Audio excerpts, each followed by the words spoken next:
ওই খায়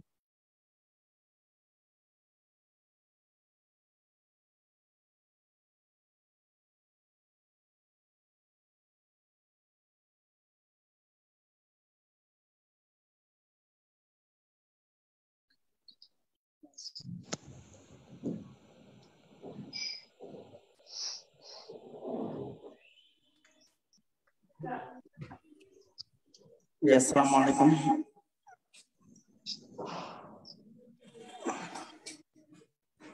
সবাই শুনতে পাচ্ছেন? জি ভাই। ওয়ালাইকুম আসসালাম। জি ভাই শুনতে পাচ্ছি।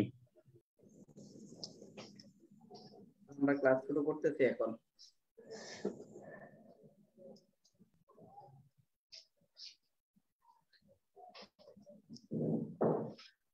আমরা গত ক্লাসে যা আলোচনা করছি তা একটু একবার রিভিউ দিচ্ছি।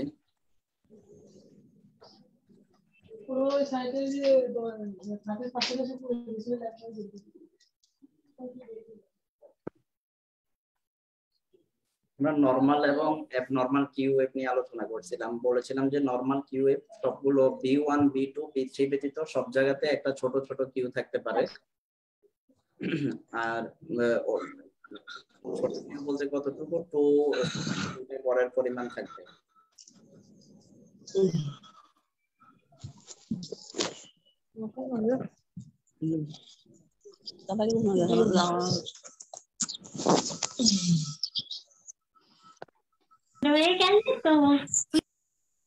চলে যাবে ভাই, একটু সবাইকে মিউট করে দেন।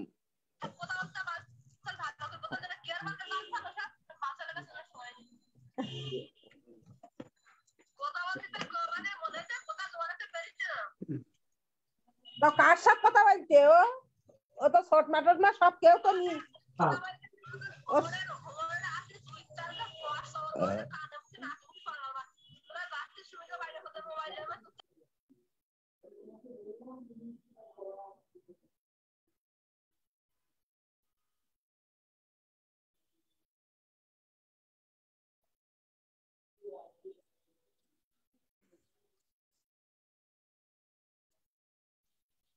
আমরা নরমাল কিউ ওয়েভ এবং অ্যাবনরমাল কিউ ওয়েভ এর ব্যাপারে আলোচনা করেছিলাম, তথা প্যাথোলজিক্যাল কিউ ওয়েভ কখন বলবো আর কখন আমরা নরমাল বলবো।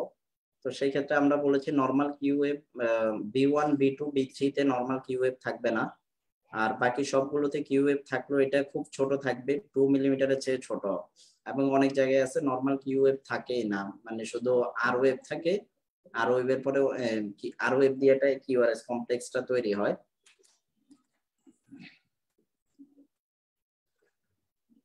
আর যদি লিড থ্রির মধ্যে নরমাল কিউ ওয়েভ 2 মিলিমিটারের চেয়ে বড় হতে পারে, অথবা কিউআরএস কমপ্লেক্সের 1/3 এর চেয়ে কম হবে, কিউআরএস কমপ্লেক্সের 1/3 এর চেয়ে বেশি হলে সেক্ষেত্রে ওটাকে আমরা প্যাথোলজিক্যাল কিউ ওয়েভ বলবো।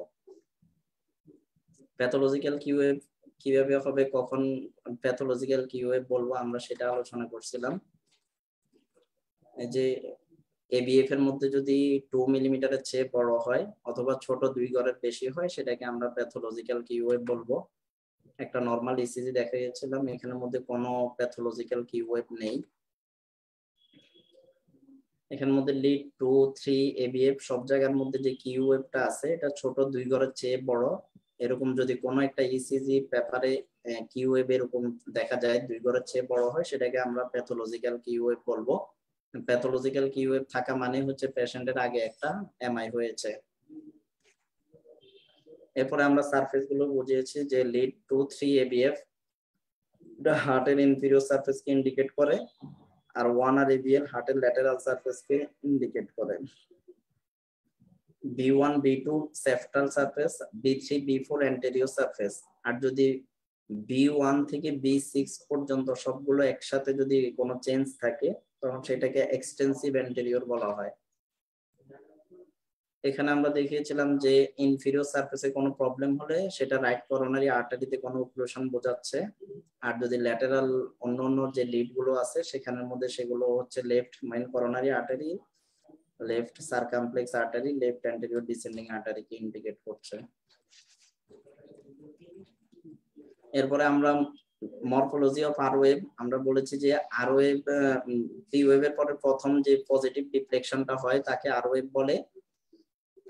আরওয়েভ বিভিন্ন রকমের হতে পারে। এখানে আমরা আরওয়েভ এর মর্ফোলজি গুলো দেখিয়েছিলাম। এখানের মধ্যে সবচাইতে ইম্পর্টেন্ট হচ্ছে যে আরএসআর প্যাটার্ন। B1 এর মধ্যে যদি এই প্যাটার্নের মধ্যে মানে এই প্যাটার্নটা এবং এই প্যাটার্ন যদি B1 এর মধ্যে থাকে আরএসআর প্যাটার্ন, B1 B2 তে যদি থাকে অথবা B3 তেও যদি থাকে তাহলে আমরা সেটাকে রাইট বান্ডেল ব্রাঞ্চ ব্লক বলবো। আর যদি B5 আর B6 এর মধ্যে এরকম M প্যাটার্ন থাকে অথবা আরএসআর প্যাটার্ন থাকে তাহলে সেটাকে আমরা লেফট বান্ডেল ব্রাঞ্চ ব্লক বলবো। এরপর আমরা প্রোগ্রেশন অফ আরওয়েভ বুঝিয়েছি যে B1 থেকে B3 পর্যন্ত মানে B6 পর্যন্ত আরওয়েভ এর প্রথমে আরওয়েভটা ছোট হবে, পরেরটা B1 এর থেকে একটু বড় হবে, B3 তে গিয়ে তিনটা ছোট ঘরের চেয়ে বড় হবে। যদি B3 এর আরওয়েভ যদি তিন ছোট ঘরের চেয়ে বড় না হয় তাহলে সেটাকে আমরা পোর প্রোগ্রেশন অফ আরওয়েভ বলবো। পোর প্রোগ্রেশন অফ আরওয়েভ এটা ইসকেমিয়ার কারণে হতে পারে, আগের একটা এমআই থাকলে হতে পারে, অথবা মানে যদি আমাদের বিভিন্ন বান্ডেল ব্রাঞ্চ ব্লকের মধ্যে পোর আরওয়েভ প্রোগ্রেশন হতে পারে। তাহলে আরওয়েভ এর প্রোগ্রেশন নরমাল নাকি পোর সেটা বোঝার জন্য B3 টা খুব ইম্পর্টেন্ট। B3 তে তিন ঘরের চেয়ে বড় হতে হবে আরটা।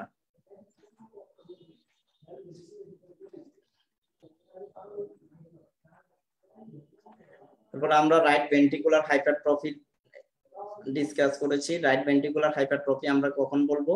যদি B1 এর মধ্যে আরওয়েভটা 7টা ছোট ঘরের চেয়ে বড় হয়, 7 মিলিমিটারের চেয়ে বড় হয় তাহলে সেটাকে আমরা কি বলবো? Right ventricular hypertrophy. Right ventricular hypertrophy বোঝার আরেকটা উপায় হচ্ছে সাথে রাইট অ্যাক্সিস ডেভিয়েশন থাকবে। আমরা যদি এই ইসিজিটা দেখি, আমরা প্রথম ক্লাসে আলোচনা করেছি যদি লিড 1 যদি নেগেটিভ হয় তাহলে সেটা হচ্ছে রাইট ভেন্ট্রিকুলার হাইপারট্রফি, আর যদি লিড 2 নেগেটিভ হয় তাহলে সেটা হচ্ছে লিড 1 যদি নেগেটিভ হয় তখন সেটাকে আমরা রাইট অ্যাক্সিস ডেভিয়েশন বলবো, আর লিড 2 এবং এবিএফ যদি নেগেটিভ হয় তাহলে সেটাকে আমরা লেফট অ্যাক্সিস ডেভিয়েশন বলবো। তাহলে রাইট অ্যাক্সিস ডেভিয়েশনের আমরা একটা কারণ পড়েছি যে রাইট অ্যাক্সিস ডেভিয়েশন হবে যখন রাইট ভেন্ট্রিকুলার হাইপারট্রফি থাকবে তখন রাইট অ্যাক্সিস ডেভিয়েশন হবে।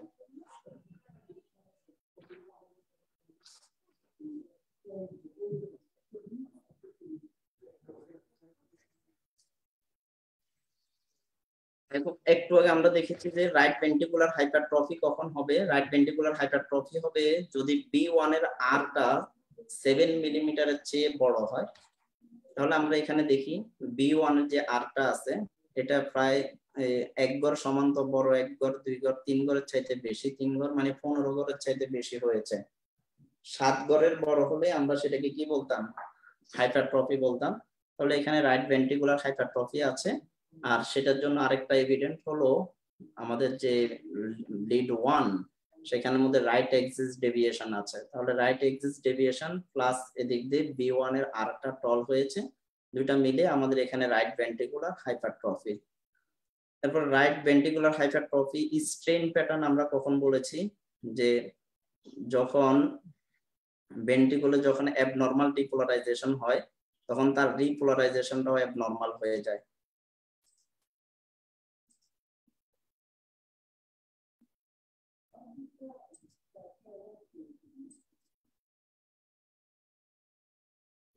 যে এখানে যে টি ওয়েভটা আছে, টি ওয়েভটা আমাদের যেরকম এসিমেট্রিক্যাল টি ইনভার্সন, নরমাল টি ইনভার্সন হলে এরকম দুই দিকে মানে টি ওয়েভের যে অ্যাসেন্ডিং মোশন এবং মানে দুইটা পোরশন দুইটা পার্টে একরকম হবে।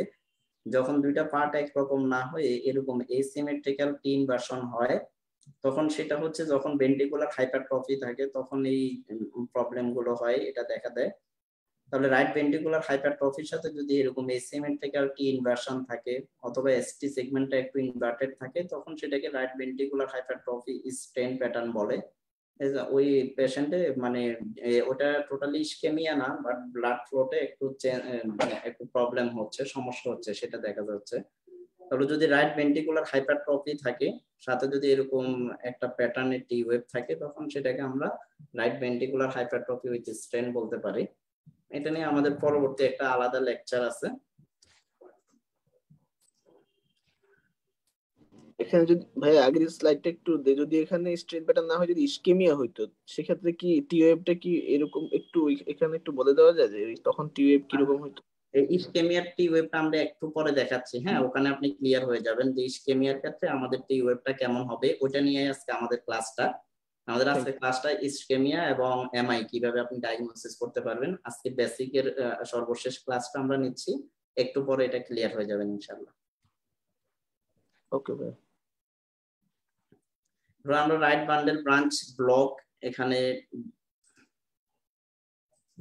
রাইট বান্ডেল ব্রাঞ্চ ব্লক কখন হবে আমরা একটু আগে বলেছি যে B1 B2 অথবা B3 পর্যন্ত যদি এম প্যাটার্ন কিউআরএস কমপ্লেক্স থাকে অথবা আরএস আর প্যাটার্ন থাকে তখন সেটাকে রাইট বান্ডেল ব্রাঞ্চ ব্লক বলবো।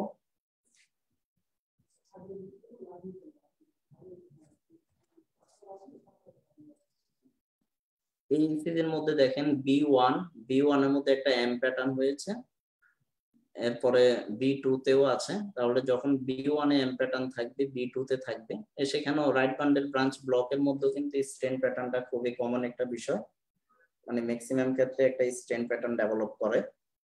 তাহলে সেটা আমাদের মাথায় রাখতে হবে যে right bundle branch block with strain এটা থাকতে পারে।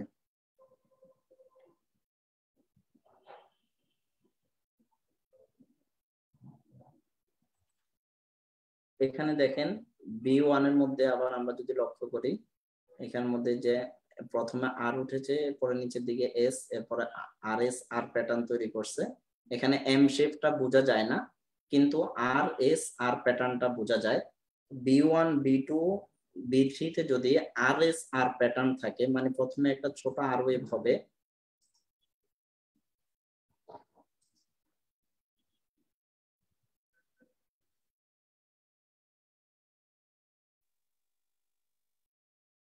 এখানের মধ্যে নরমালি আমার পি ওয়েভের পরে হওয়ার কথা ছিল এরকম একটা কিউ ওয়েভ, এরপরে আর ওয়েভ, এরপরে মানে এস ওয়েভ, এভাবে হওয়ার কথা ছিল, কিন্তু এখানে না হয়ে যদি আমরা এখানে লক্ষ্য করি প্রথমে একটা আর উঠেছে এদিকে, আর এর পরে নিচের দিকে পি ওয়েভের পরে প্রথম যে পজিটিভ ডিফ্লেকশনটা হয় সেটা হচ্ছে আর ওয়েভ, এরপরে আর ওয়েভের পরে প্রথম যে নেগেটিভটা হয় সেটা কিউ ওয়েভ। তাহলে কিউ ওয়েভের পরে কিউ ওয়েভের পরে প্রথম যে নেগেটিভটা সেটা কিউ ওয়েভ, এখানে কিউ ওয়েভ নাই, এখানে প্রথমে পি ওয়েভের পরে আর ওয়েভটা তৈরি হয়েছে। এই যে আমরা যদি এটা পি ওয়েভ ধরি, পি ওয়েভের পরে এখানে প্রথমে কিউ ওয়েভ হবার কথা, মানে পি ওয়েভের পরে প্রথম যে নেগেটিভটা সেটা হচ্ছে কিউ ওয়েভ, এরপরে পি ওয়েভের পরে প্রথম যে পজিটিভটা হবে সেটাকে আমরা আর ওয়েভ বলবো। এখন যদি কোথাও যদি কিউ ওয়েভটা যদি না থাকে তখন সেটাকে আমরা ডাইরেক্ট কি বলবো, আর ওয়েভ।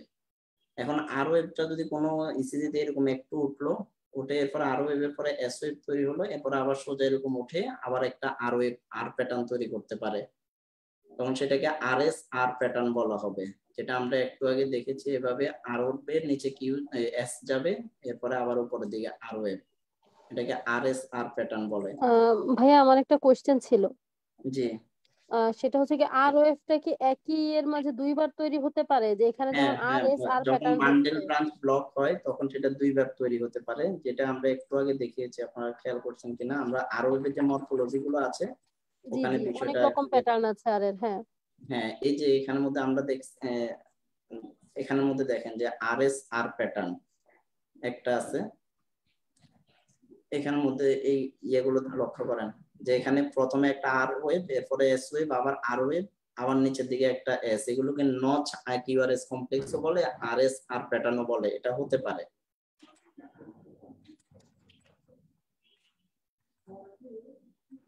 তাহলে আমাদের রাইট বান্ডেল ব্রাঞ্চ ব্লক গেল, রাইট বান্ডেল ব্রাঞ্চ ব্লকের মধ্যে কি হচ্ছে, আমাদের একটা B1 B2 B3 তে আমাদের আর এস আর প্যাটার্ন থাকতে পারে, এম প্যাটার্ন থাকতে পারে, তো এম প্যাটার্ন সবসময় না থাকলেও আর এস আর প্যাটার্নটা থাকবে।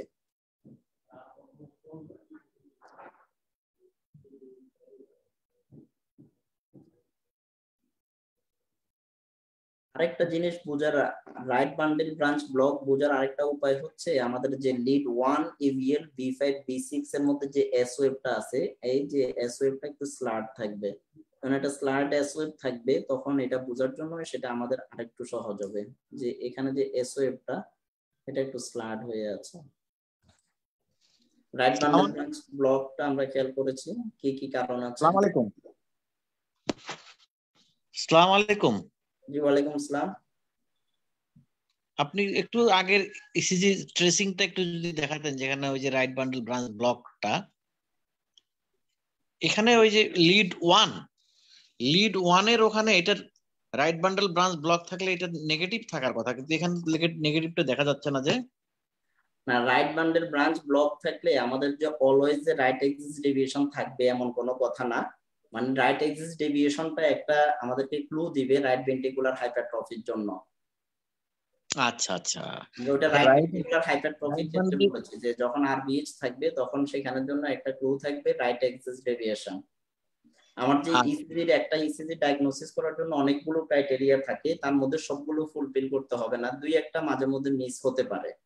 যেমন আমরা এলভিএইচ এর মধ্যে গেলে সেই জিনিসটা বুঝতে পারবো। Okay, left bundle branch block and left ventricular hypertrophy. Left ventricular hypertrophy আমরা কখন বলবো? লেফট ভেন্ট্রিকুলার হাইপারট্রফির জন্য অনেকগুলো রুলস আছে। আমাদের চেস্ট মানে চেস্ট লিডের মধ্যে দেখেও আমরা লেফট ভেন্ট্রিকুলার হাইপারট্রফি বুঝতে পারি, এবং লিম লিডের মধ্যে যে ভোল্টেজ ক্রাইটেরিয়া বলে এটাকে, তো ভোল্টেজটা কেমন হচ্ছে সেগুলো দেখে আমরা লেফট ভেন্ট্রিকুলার হাইপারট্রফি আমরা বুঝতে পারি। তো এখানে যদি আমরা এখানে দুই একটা রুলস এখানে বলতেছি, বাকিটা আমাদের যে এলভিএইচ এবং আরবিএইচ এর উপর আলাদা একটা ক্লাস আছে, ওখানে আলোচনা হবে।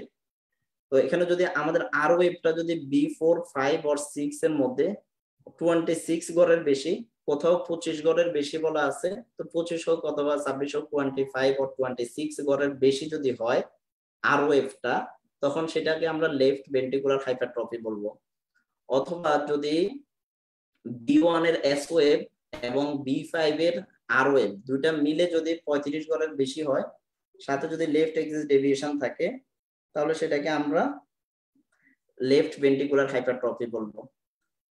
আর যদি আমরা লিম লিডের মধ্যে দেখি, লিম লিডের মধ্যে যদি আমরা লিড 1 এবং এভিএল দেখেও আমরা জানি লেফট ভেন্ট্রিকুলার হাইপারট্রফি, তার মানে লিম লিডের মধ্যে যদি কোনো চেঞ্জ হয়, সেই চেঞ্জটা হবে ল্যাটারাল লিডে। ল্যাটারাল লিড আছে দুইটা, একটা হচ্ছে লিড 1 আর একটা হচ্ছে লিড এভিএল।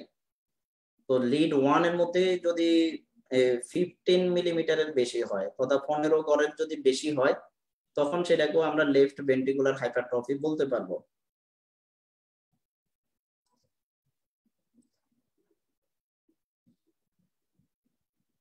আর যদি লিড যদি এভিএল কে আমরা দেখি, এভিএল এর মধ্যে যদি 11 গড়ের বেশি হয়, তাহলে সেটাকেও আমরা লেফট ভেন্ট্রিকুলার হাইপারট্রফি বলতে পারবো। আর ইনফেরিয়র লিড দিয়েও আমরা লেফট ভেন্ট্রিকুলার হাইপারট্রফি ধরতে পারি, ওটা খুব একটা থাকে না, কারণ লেফট ভেন্ট্রিকুলার হাইপারট্রফি থাকলে লেফট এক্সিস ডেভিয়েশন হয়ে যায়। তাহলে আমরা এই চারটা মনে রাখি। একটা হচ্ছে B4 থেকে B6 পর্যন্ত, এখানে যদি আরো একটা 26 অথবা 25 এর বেশি হয়, অথবা আর in B5 or 6 and S wave in B1 যদি 35 এর বেশি হয়, সাথে লেফট এক্সিস ডেভিয়েশন থাকে, তাহলে সেটাকে আমরা কি বলবো? Left ventricular hypertrophy. আর হচ্ছে আমরা লিড 1 এর মধ্যে যদি মোর দেন যদি 15 মিলিমিটার হয়, যদি লিড 1 এর মধ্যে 15 এর বেশি হয়,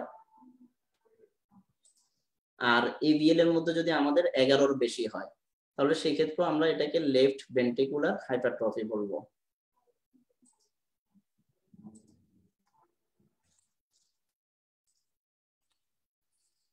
আমরা এখানে লক্ষ্য করি, এখানে এই যেটা B1, তাহলে B1 এর এই নিচের দিকে যে ওয়েভটা আসছে, এটা তো হচ্ছে কিউ ওয়েভ, কিউএস কমপ্লেক্স আর কি। আর এখানের মধ্যে যদি আমরা লক্ষ্য করি, এটা হচ্ছে B6 এর মধ্যে এটা হচ্ছে যে লিড 1 তো মানে B6 এর মধ্যে কয়টা বড় গড়কে কভার করতেছে? একটা, দুইটা, তিনটা, চারটা, প্রায় 20 এর মতো হচ্ছে। যদি 20 এর মতো হয়, তাহলে যদি আমরা B1 অথবা B2 থেকে যদি কিউএস কমপ্লেক্সের থেকে যদি আমরা এস ওয়েভটা যদি চিন্তা করি এখানে, তাহলে সেখানের মধ্যে প্রায় 15 এর মতো হচ্ছে। তাহলে 20 আর 15 35 এর বেশি হয়ে যাচ্ছে, তখন সেটাকে আমরা লেফট ভেন্ট্রিকুলার হাইপারট্রফি বলতে পারবো। B1 এ এটা কি কিউ ওয়েভ নাকি এস? এস কোনটা? এখানে এটা কিউএস কমপ্লেক্স আর কি, মানে আমাদের যখন ওই যে আমরা আর ওয়েভের মরফোলজির মধ্যে যখন অনেক সময় আছে আমার শুধু কিউ ওয়েভটা থাকবে, কিউর পরে তো আর ওয়েভ আছে, এখানে অবশ্যই এস ওয়েভ নাই। তো যদি এখানে এস ওয়েভ নাই, যদি এখানে এস ওয়েভটা যদি থাকতো, মানে প্রথমে যদি একটা কিউ ওয়েভ থাকতো এরপরে আর থাকে যদি এস থাকতো, তাহলে সেই এস ওয়েভকে আমরা এখানের সাথে অ্যাডজাস্ট করতে পারতাম। এখানে লেফট ভেন্ট্রিকুলার হাইপারট্রফি যদি আমরা হিসাব করতে হয়, আমাদের ফার্স্ট রুল হচ্ছে B5 আর 6 এর যে আর ওয়েভটা আছে সেটাকে এস ওয়েভের সাথে আমরা অ্যাড করব। যদি এস ওয়েভের আর দুইটা মিলে যদি 35 এর বেশি হয় তাহলে সেই ক্ষেত্রে আমাদের হিসাব হবে। আর অথবা আরেকটা যদি আমাদের হয় লিড যে এভিএলটা আছে, এভিএল এর মধ্যে যদি আমাদের 11 বেশি হয় তাহলে সেই ক্ষেত্রে আমরা লেফট ভেন্ট্রিকুলার হাইপারট্রফি বলতে পারবো। আর যদি লিড 1 যদি আমরা দেখি হিসাব করি তাহলে লিড 1 এর মধ্যে 15 গড়ের বেশি হতে হবে। তাহলে আমরা চারটা ভাবে ইয়া করতে পারি। লিড 1 এ 15 গড়ের বেশি হতে হবে, লিড এভিএল এর মধ্যে আপনার হতে হবে 11 বেশি, এস ইন B1 আর আর ইন B5 or 6 এটা মিলে হতে হবে 35 এর বেশি। আর হচ্ছে আপনার শুধু যে কোনো লিডের মতো যদি আমরা চিন্তা করি সেটা মানে 25 এর বেশি, যদি B4 B5 আর B6 এর মধ্যে যদি 25 এর বেশি হয় সেই ক্ষেত্রে সেটাকে আমরা হিসাব করতে পারবো যে লেফট ভেন্ট্রিকুলার হাইপারট্রফি। এখানে যদি আমরা এইটার দিকে লক্ষ্য করি এখানের মধ্যে কয়টা ঘর কভার করছে, 1 2 3 4, এখানে 20 21 এর মতো 22 23 এর মতো হচ্ছে। এটা আমরা যে এখানের মধ্যে নেট থেকে ডাউনলোড করা তো পিকচারটা ওইভাবে সুন্দরভাবে তোলা হয় না। আমরা গ্রুপ মেসেঞ্জার ডিসকাশনের মধ্যে যে আমরা 4টা রুলস বলছি, 4টা ইজিলি আমরা দিয়ে দেব, সেখান থেকে আপনি ইজিলি বুঝতে পারবেন। এটা কিউ ওয়েভ, এটা এস ওয়েভ না।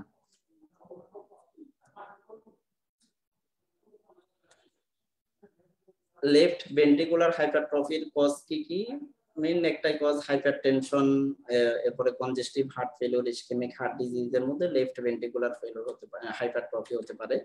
Left bundle branch block, B5 আর B6 এর মধ্যে এম প্যাটার্ন থাকবে, B1 এর মধ্যে যদি এস ওয়েভটা ডমিনেন্ট থাকে এটার সাথে, আর লেফট এক্সিস ডেভিয়েশন থাকবে, সাথে 4 আর ওয়েভ প্রোগ্রেশন থাকবে। এই যে আমরা যদি দেখি B1 এর মধ্যে মানে W প্যাটার্ন আর B6 এর মধ্যে যদি M প্যাটার্ন থাকে সেটাও আমাদের left ventricular left bundle branch ব্লকের একটা টাইপস। ভাইয়া ক্রাইটেরিয়া গুলো আরেকবার যদি দেখান স্লাইডটা, left bundle branch block diagnosis এর। ভাই রাখতে কইছে কি দেব বলে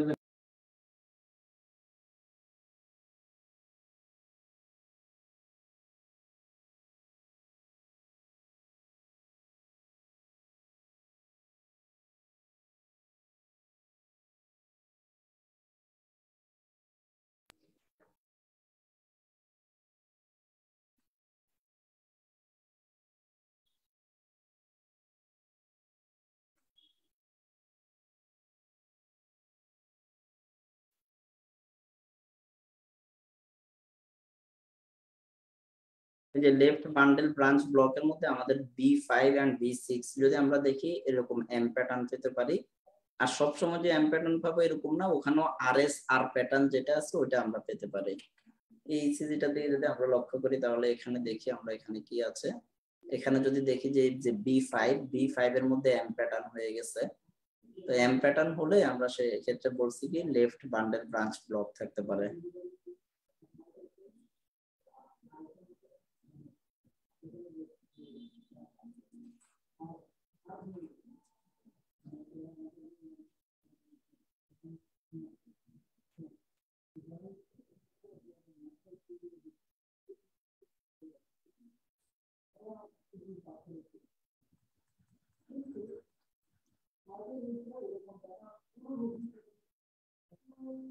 আমরা আজকে মূল ক্লাসের মধ্যে এখন যাচ্ছি, এতক্ষণ এটা গত ক্লাসের কন্টিনিউশন ছিল।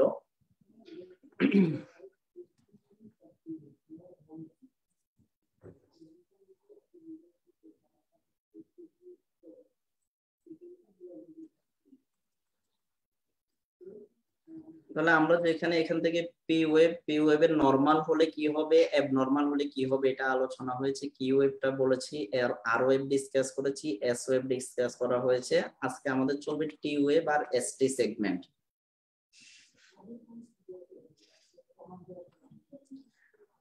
তাহলে টি ওয়েভটা হচ্ছে যে একটা যে কিউআরএস কমপ্লেক্স এর পরে যে পজিটিভ ডিফ্লেকশনটা হয় সেটাকে আমরা টি ওয়েভ বলতেছি। এটা আমাদের ভেন্ট্রিকুলার ডিপোলারাইজেশনকে ইন্ডিকেট করতেছে। এখানের মধ্যে যদি আমরা দেখি যে সর্বপ্রথম ওয়েভটা পি ওয়েভ, এটা অ্যাট্রিয়াল ডিপোলারাইজেশন। পরে পি ওয়েভের পরে আমাদের কিউ ওয়েভ তৈরি হয়েছে। পি ওয়েভের পরে সর্বপ্রথম নেগেটিভ, থাকতেও পারে নাও থাকতে পারে। এরপরে পি ওয়েভের পরে সর্বপ্রথম যে পজিটিভটা হয় সেটাকে আমরা আর ওয়েভ বলেছি। আর ওয়েভের পরে আমাদের আর ওয়েভটা যখন আইসোইলেকট্রিক লাইন থেকে নিচে নেমে যায় তখন সেটাকে আমরা বলেছি এস ওয়েভ। এরপরে এস ওয়েভটা আইসোইলেকট্রিক লাইন পর্যন্ত আসবে। আইসোইলেকট্রিক লাইনের মধ্যে যেরকম একটা নচ ফরমেশন করতেছে বা একটা পয়েন্ট দেখতে পাচ্ছি সেটাকে আমরা বলেছি জে পয়েন্ট। তো যে পয়েন্ট থেকে নিয়ে টি ওয়েভের শুরু পর্যন্ত এই যে সেগমেন্টটা আছে এটাকে বলা হয় এসটি সেগমেন্ট। এসটি সেগমেন্টের পরে যে ওয়েভটা তৈরি হয় সেটাকে বলা হচ্ছে টি ওয়েভ। এখন আমরা এসটি সেগমেন্ট এবং টি ওয়েভ নিয়ে আমাদের আলোচনা। নরমাল টি ওয়েভের ক্যারেক্টারিস্টিক্সটা যদি আমরা দেখি, বি1 ও এবিআর ব্যতীত বাকি সব লিডে টি ওয়েভটা পজিটিভ হবে। বি1 এবিআর এর টি ওয়েভ ইনভার্সন হয়। বি2 এবং বি3 তেও মাঝে মাঝে নরমালি টি ইনভার্সন হতে পারে। ফিমেলদের ক্ষেত্রে এটা খুব কমনলি হয়ে থাকে। তাহলে আমরা কি পেলাম এখানে, এভিআর তো আমরা জানি সবকিছু নেগেটিভ হয়, এভিআর এর কথা চিন্তা করে লাভ নেই। বি1, বি2, বি3 এই তিনটা লিডের মধ্যে টি ওয়েভটা মাঝে মাঝে কি হতে পারে, ইনভার্টেড হতে পারে। একটা পেশেন্ট আপনার কাছে চেস্ট পেইন নিয়ে আসলো এবং তার আগের একটা ইসিজি করা আছে, সেখানের মধ্যে আপনি দেখতে পেলেন যে তার বি1, বি2, বি3 সেখানের মধ্যে টি ওয়েভ, বি2 আর বি3 তে টি ওয়েভটা নরমাল মানে ইনভার্টেড না, পজিটিভ আছে। পরবর্তীতে যদি চেস্ট পেনের সাথে এখানে আপনি যদি দেখেন যে টি ওয়েভটা ইনভার্টেড হয়ে গেছে, তাহলে ফিমেল পেশেন্ট হলেও আপনাকে আগের ইসিজির সাথে কম্পেয়ার করতে হবে। যে কোনো ইসিজি চেঞ্জ পূর্বের ইসিজির সাথে যে কোনো ইসিজি যদি চেঞ্জ হয় তাহলে সেটাকে অ্যাবনরমাল হিসেবে বিবেচনা করা হবে। তো এটার উচ্চতাটা কতটুকু হতে পারে, উচ্চতাটা লেস দেন 5 মিলিমিটার, মানে ছোট 5 ঘরের চেয়ে কম হয় চেস্ট লিড, লিম লিডের মধ্যে, আর চেস্ট লিডের মধ্যে 10 এর চেয়ে কম হবে। টি ওয়েভের মধ্যে কি কি অ্যাবনরমালিটিস হতে পারে, টি ওয়েভটা পিক টি ওয়েভ হতে পারে, হাইপার অ্যাকুইট টি ওয়েভ হতে পারে, টি ওয়েভটা ইনভার্টেড হতে পারে, বাইফেজিক হতে পারে, ফ্ল্যাটেড হতে পারে। এখানে দেখেন একটা পিক টি ওয়েভের দেখানো হলো যে হাইপার ক্যালেমিয়াতে যে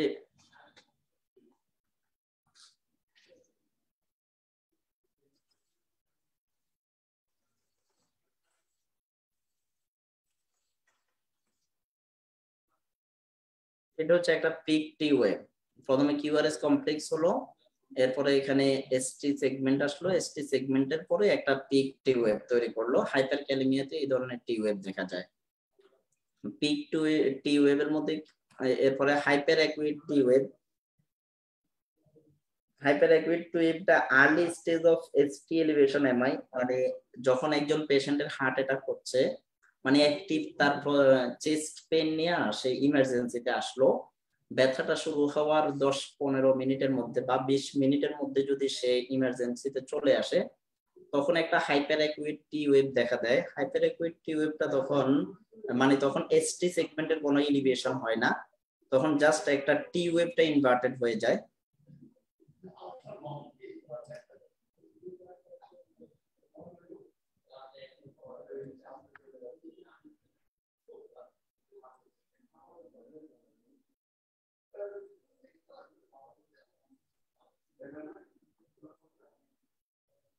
যদি আমাদের এটা যদি পি ওয়েভ হয়, পি ওয়েভের পরে যদি কিউ ওয়েভ,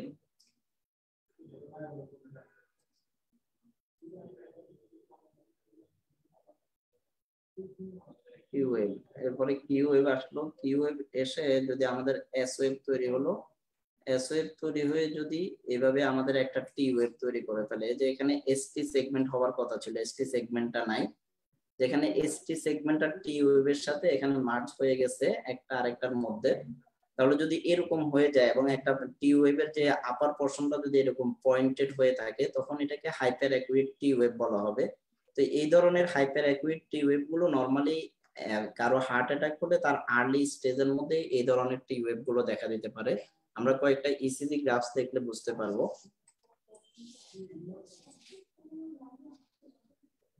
তাহলে হাইপার অ্যাকুইট টি ওয়েভটা কোথায় দেখা দিবে? এটা হচ্ছে early stage of ST elevation এমআইতে হাইপার অ্যাকুইট টি ওয়েভ দেখা দেয়। সেক্ষেত্রে এসটি এলিভেশন হয় না, তখন আপনাকে টি ওয়েভ দেখে বুঝতে হবে যে একটা হার্ট অ্যাটাক করার মানে একটা মায়োকার্ডিয়াল ইনফার্কশন হওয়ার যদি আধা ঘন্টা 1 ঘন্টার মধ্যে চলে আসে, তখনও এসটি এলিভেশন হবে না। Just hyper acute T wave দেখে আপনাকে ডিসিশন নিতে হবে যে তার হার্ট অ্যাটাক হচ্ছে। এখানে হাইপার ক্যালেমিয়া এবং হাইপার অ্যাকুইট ইসকেমিয়ার দুইটা টি ওয়েভ দেখানো হলো। যে হাইপার ক্যালেমিয়াতে যখন টি ওয়েভটা হাইপার অ্যাকুইট টি ওয়েভটা হয়, দেখেন B3 তে আমরা জানি B3 তে সর্বোচ্চ 10 গড় পর্যন্ত নরমাল, এখানে প্রায় 20 গড়ের বেশি হয়ে গেছে এবং আপার পোরশনটা একটা পয়েন্টেড এন্ড তৈরি করছে। যদি এরকম পয়েন্টেড এন্ড থাকে সেটা হাইপার ক্যালেমিয়াতে এই ধরনের চেঞ্জটা হয়, আর ব্রড বেসড যে পোরশন এগুলো হাইপার অ্যাকুইট ইসকেমিয়াতে তৈরি হয়।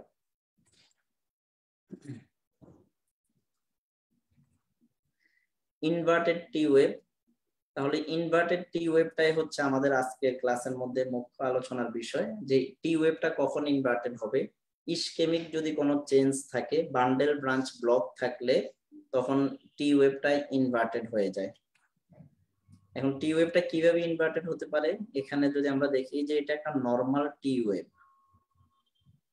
এটা সবাই একটু ভালোভাবে বোঝা দরকার যে একটা নরমাল টি ওয়েভ আর যে ইনভার্টেড টি ওয়েভ, এই খুব ছোট 1 গড়ের চেয়েও কম এখানের মধ্যে দেখা যাচ্ছে টি ওয়েভটা ইনভার্সন, আর এখানের মধ্যে একটা পিক টি ওয়েভ। তাহলে দেখেন এটা হচ্ছে নরমাল টি ওয়েভ,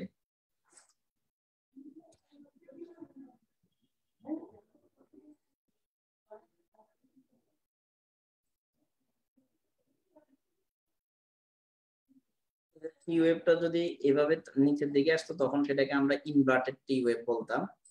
যে আমাদের এটা একটা পি ওয়েভ, পি ওয়েভের পরে আমাদের কিউআরএস কমপ্লেক্স তৈরি হলো, কিউআরএস কমপ্লেক্সের পরে এটা এসটি সেগমেন্ট।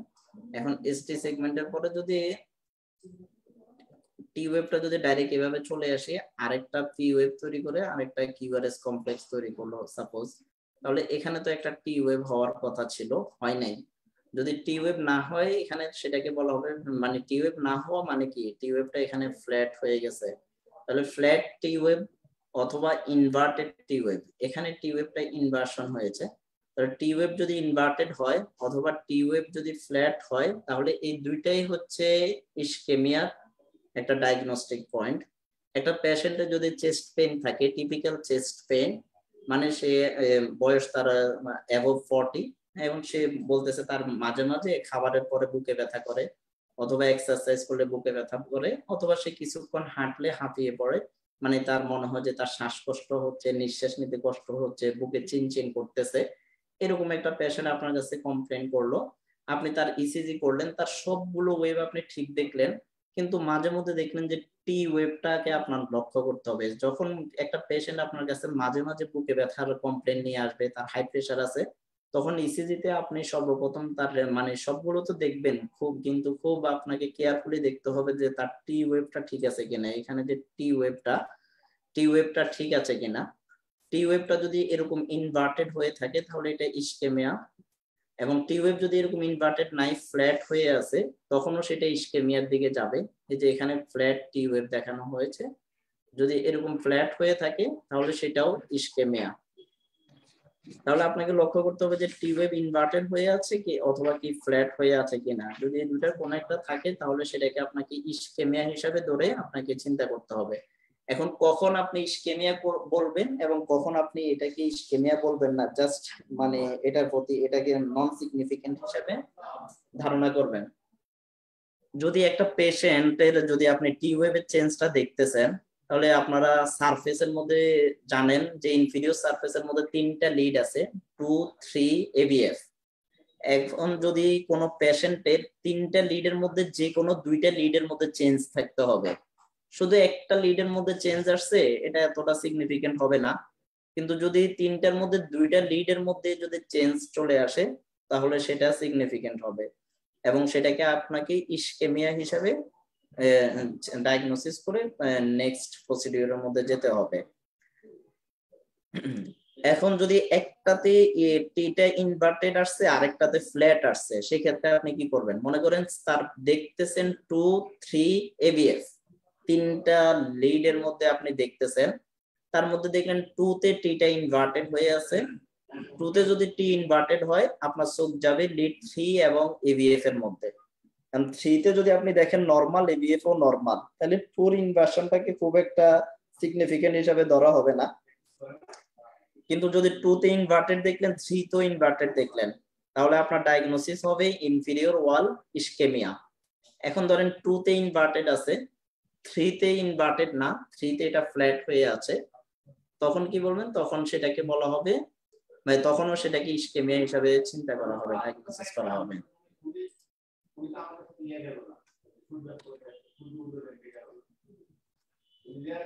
আমরা যদি এই ইসিজিটার দিকে যদি আমরা লক্ষ্য করি, এখানের মধ্যে দেখেন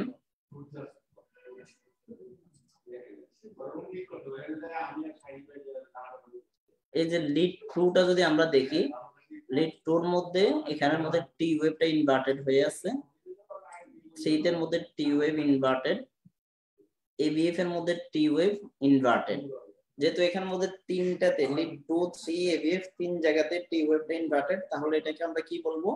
যে এই পেশেন্টের ইনফিরিয়র ওয়াল ইসকেমিয়া আছে। আর আমরা সব সময় একটা জিনিস চিন্তা করব, যদি লিড 2তে আমরা চোখ দেই কোনো চেঞ্জ দেখতে পাচ্ছি, দেখেন এটা কিন্তু খুবই ছোট, এই কারণে খুব সূক্ষ্মভাবে আপনাকে দেখতে হবে। এই যে আইসোলেটিক লাইন থেকে জাস্ট 1 গড় নিচে, মানে এটাতে চোখ যাবে না, কিন্তু এটা কি গুরুত্বপূর্ণ হয়ে উঠবে যখন 3টা লিডের মধ্যে আপনি এটা দেখেন যে আপনার তো মানে টি ওয়েভটা এখানে হয় পজিটিভ হওয়ার কথা ছিল, কিন্তু পজিটিভ হলো না, ফ্ল্যাটও হলো না, এখানে একটু নিচে নেমে গেছে। এটা আপনি বুঝতে পারবেন এই যে এসটি সেগমেন্ট আর এদিক দিয়ে পি ওয়েভের আগে যে সেগমেন্ট গুলো আছে এটার সাথে যদি কম্পেয়ার করেন, যে এটা সোজা লাইন আসার কথা ছিল, সোজা লাইন আসে নাই, নিচে নেমে গেছে। তাহলে এইভাবে আপনাকে মানে ইনভার্সনটা চিন্তা করতে হবে। যে ইনভার্টেড বলা হয় 1 মিলিমিটারের চেয়ে বেশি হলে সেটাকে ইসকেমিয়া বলা হয়, সেটা বিভিন্ন বই পুস্তকে পাবেন, কিন্তু এটার কোনো গুরুত্ব নাই এখন। হ্যাঁ, মানে যেখানে বলা হয় যে 1 মিলিমিটারের চেয়ে বেশি ডিপ্রেশন হলে সেটাকে আমরা ইসকেমিয়া বলবো, এটা জাস্ট বইতে এটার গুরুত্ব রয়েছে, এক্সামের জন্য গুরুত্ব রয়েছে, ক্লিনিক্যাল অ্যাপ্লিকেশনের জন্য এটার কোনো গুরুত্ব নাই। পেশেন্টের চেস্ট পেইন আছে, তার মানে যদি 1 গড় না আধা গড়, মানে আধা মিলিমিটারও যদি তার ডিপ্রেশন থাকে, ইনভার্সন থাকে টি ওয়েভটা, তখনও সেটাকে আপনাকে ইসকেমিয়া হিসাবে চিন্তা করতে হবে। এবং সেটা কনফার্ম হওয়ার জন্য আপনি তখন যদি আরো একটু কনফার্ম হতে চান, তাকে ইকোকার্ডিওগ্রাফি অথবা আপনি ইটিটি করাতে পারেন, কিন্তু এটাকে অবহেলা কোনোভাবেই করা যাবে না।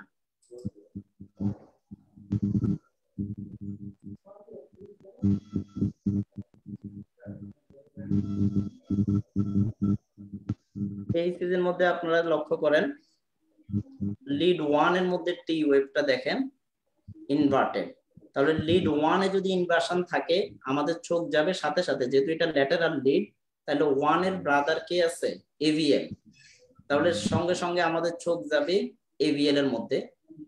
একটা ইসিজি যখন আপনাদের সামনে আনবে, কথাগুলো আগে বলা হয় নাই, এটার জন্য অপেক্ষা করছিলাম। সর্বপ্রথম আমরা AVR দেখবো, তো AVR এর মধ্যে তো যদি নেগেটিভ থাকে সবকিছু, তার মানে ইসিজিটা সঠিকভাবে নেওয়া হয়েছে। এরপরে আমরা লিড দেখবো 1, 2, 2 দেখবো আমরা রিদমের জন্য। আমরা যখন 1 এর দিকে আমাদের চোখ যাবে, কারণ এটা ফাস্ট থাকে, তো 1 এর মধ্যে যদি আমরা কোন একটা ইসকেমিক চেঞ্জ দেখি, দেখেন এখানে টি ওয়েভটা ইনভার্টেড হয়ে আছে, তো 1 এ যদি ইনভার্সন থাকে আমাদের চোখ চলে যাবে সাথে সাথে AVL এ। দেখেন এখানে AVL এর মধ্যে টিটা ইনভার্টেড, এবং AVL এর মধ্যে যখন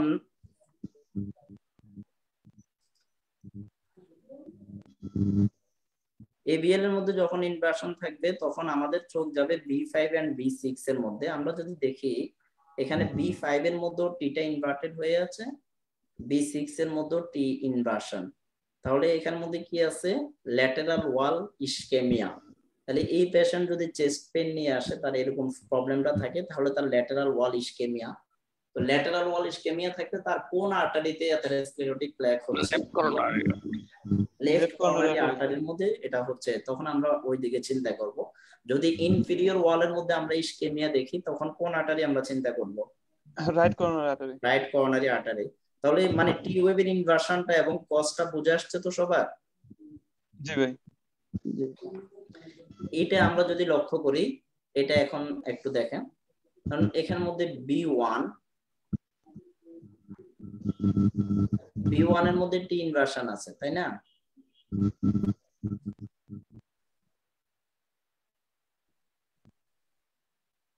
এই যে B1 এর টি ইনভার্টেড টি, আমরা একটু আগে বলেছি B1 এর টি ইনভার্সনটা নরমালি থাকতে পারে। আচ্ছা, B1 এর টি ইনভার্সন নরমালি থাকবে বুঝলাম, কিন্তু এখানে দেখেন B2 তো টিটা ইনভার্টেড হয়ে আছে। এরপর আমরা যখন B3 তে তাকালাম, B3 তো টি ইনভার্সন আছে। এরপরে B4 এর মধ্যে যদি আমরা দেখি, B4 এর মধ্যেও টি ইনভার্সন আছে, B5 ও টি ইনভার্টেড টি। এই যে B6 এর মধ্যেও কিন্তু টিটা ইনভার্সন। এটা এই যে এই ধরনের এই ইনভার্টেড টি গুলো মানে বুঝতে পারাটা কিন্তু আপনার ডায়াগনোসিস লেভেলটাকে অনেক মানে ইয়া করে দিবে, এক্সেলেন্ট ডায়াগনোসিস করার ক্রাইটেরিয়া আপনার মধ্যে তৈরি করবে। তাই এখানের মধ্যে কিন্তু টিটা এত কম পরিমাণ ইনভার্টেড, মানে এক গড়ের চেয়েও কম। কিন্তু আপনাকে যদি স্ট্রেট লাইনটা চিন্তা করেন, তাহলে বুঝবেন যে স্ট্রেট লাইন থেকে একটু নিচের দিকে চলে গেছে। খুবই সূক্ষ্মভাবে আপনাকে এটা দেখতে হবে। তাহলে এটার মধ্যে মানে এক্সটেন্সিভ অ্যান্টেরিয়র ওয়ালের মধ্যে কি আছে? ইসকেমিয়া আছে। আর এটার মধ্যে তো নরমালি অলরেডি একটা হার্ট অ্যাটাক হয়ে আছে, যে pathological Q B1 B2 B3 তে প্যাথোলজিক্যাল কিউ আছে। তাহলে এখানের মধ্যে অ্যান্টেরিয়র মানে প্রিভিয়াস তার একটা কি আছে? ওল্ড অ্যান্টেরিয়র এমআই আছে, সাথে এক্সটেন্সিভ অ্যান্টেরিয়র ওয়াল ইসকেমিয়া আছে এই ইসিজিটার মধ্যে।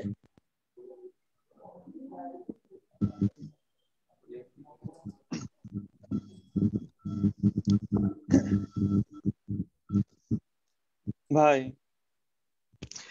এখানে তো হচ্ছে B1 B2 B3 B4 ভাই যে প্যাথোলজিক্যাল কিউব আছে, কিন্তু আরওএফ তো নাই। তাহলে এক্ষেত্রে ভাই একটু মানে কনফিউশন হয় যখন যে প্যাথোলজিক্যাল কিউএফ থাকে, তো এমনি তো B1 B2 B3 তে আরওএফ এর প্রোগ্রেশনটা খুবই কম হয়। আর যখন প্যাথোলজিক্যাল কিউ থাকবে, তখন তো আরওএফ থাকেই না। এটা আমরা ওই যে ওল্ড এমআর যে ইসিজি গুলো দেখাইছি গত ক্লাসে, সেখানে আমরা দেখিয়েছিলাম যে মানে যখন কি প্যাথোলজিক্যাল কিউ ডেভেলপ করে ফেলে, তখন আরওএফটা এত একটা দেখা যায় না। কারণ আরওএফটা মানে হচ্ছে ওই দিক দিয়ে আমার ইলেকট্রিক্যাল ইম্পালস মানে ট্রান্সমিট হচ্ছে। যখন এমআই হয়ে তার মায়োকার্ডিয়াল মাসেল গুলো ড্যামেজ হয়ে গেছে, যখন ড্যামেজ হয়ে যাচ্ছে, তখন ড্যামেজ আরওএফ তৈরি হতে হলে তো আমার ইম্পালস জেনারেট হতে হবে, প্রপারলি কারেন্ট পাস করতে হবে। কিন্তু একটা নেক্রোস টিস্যুতে, একটা ড্যামেজ টিস্যুতে তো কারেন্ট পাস হয় না, সেই কারণে আরওএফটা তৈরি হয় না। জি ভাই, বুঝতে পারছি।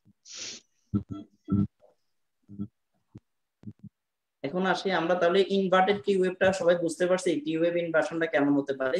আমাদের এক ভাইয়া এর আগে প্রশ্ন করেছিলেন যে আরবিবি অথবা এলবিবির মধ্যে যে স্ট্রেন প্যাটার্নের টি ওয়েভ থাকে। দেখেন স্ট্রেন প্যাটার্ন আর ইসকেমিয়ার টি ওয়েভ ইনভার্সনের মধ্যে একটু ব্যবধান আছে। ওখানের মধ্যে টি ওয়েভটা, এখানে দেখেন টি ওয়েভ ইনভার্টেড হয়েছে তার দুইটা পার্টের সমান, কিন্তু ওখানে দুইটা পার্ট সমান ছিল না, দেখতে মানে সিমেট্রিক্যাল ছিল না, এসিমেট্রিক্যাল একটা ইয়া ছিল তাদের মধ্যে।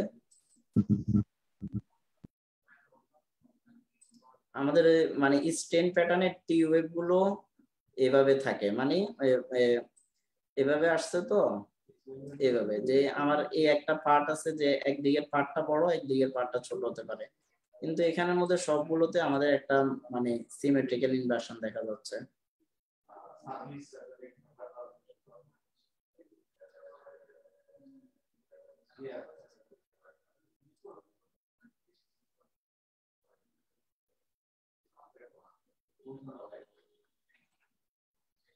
এখন আমরা ইনভার্টেড টি যাওয়ার পরে এখন দেখি বাইফেজিক টি ওয়েভ। তাহলে বাইফেজিক টি ওয়েভ কখন হয়? সেটাও মায়োকার্ডিয়াল ইসকেমিয়া এবং হাইপোক্যালেমিয়াতে বাইফেজিক টি ওয়েভ ইনভার্সন হতে পারে। বাইফেজিক কখন হবে?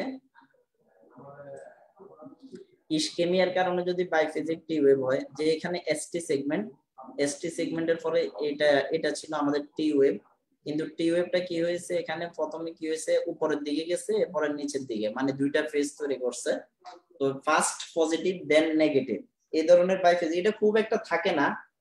মানে এটা রেটটা যদি আমরা হিসাব করি, ওই যে হাজারের মধ্যে 4-5টাই মানে ইসকেমিক চেঞ্জ, এরকম 1000 ইসিজি দেখলে তার মধ্যে 2-4টার মধ্যে এরকম বাইফেজিক তৈরি হতে পারে, সবগুলোতে থাকে না। জাস্ট একটু আইডিয়া দিয়ে রাখলাম যে বাইফেজিক টি ওয়েভ প্রথমে উপরের দিকে তারপরে নিচের দিকে যায়, সেটাও ইসকেমিয়ার কারণে হয়ে থাকে। এখানে আবার দেখানো হলো বাইফেজিক টি ইনভার্সন। আর যদি আমাদের হাইপোক্যালেমিয়াতে যদি বাইফেজিক টি তৈরি হয়, তাহলে সেটা প্রথমে নেগেটিভ তারপরে পজিটিভ হবে। এটা হাইপোক্যালেমিয়ার আলাদা কিছু ইসিজির ফিগার আছে, এটা আমরা নেক্সট একটা ক্লাসে দেখানো হবে। এখন হচ্ছে ফ্ল্যাটেন টি ওয়েভ আমরা আলোচনা করেছি, এটা ইসকেমিয়ার কারণে হতে পারে আর হাইপোক্যালেমিয়াতেও হতে পারে। কিন্তু হাইপোক্যালেমিয়াতে হলে মানে যদি সবগুলো টি ওয়েভে মানে ফ্ল্যাট হয়ে যাবে, আর ইসকেমিয়াতে কিন্তু সবগুলোতে হবে না, নির্দিষ্ট একটা সারফেসে হবে, হয় ল্যাটেরাল সারফেস অথবা ইনফেরিয়র সারফেস অথবা এন্টেরিয়র সারফেস, যে কোনো একটাতে হবে। কিন্তু যদি হাইপোক্যালেমিয়ার কারণে ফ্ল্যাট টি তৈরি হয়, সেটা সবগুলো লিডের টিটা ফ্ল্যাট হয়ে যাবে। এটা আমরা এখানের মধ্যে আছে, এখানের মধ্যে দেখি আপনারা কতটুকু কি বুঝলেন।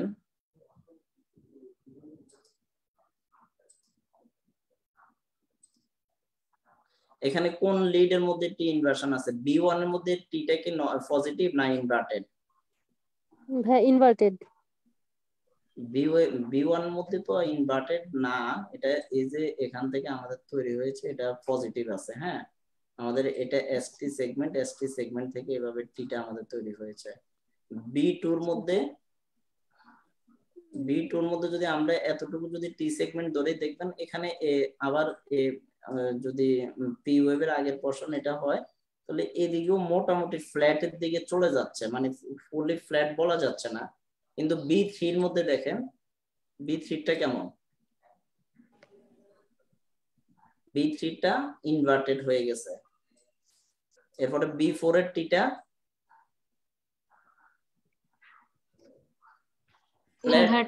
ইনভার্টেড হয়ে আছে, তাহলে এটা খুব ছোট না?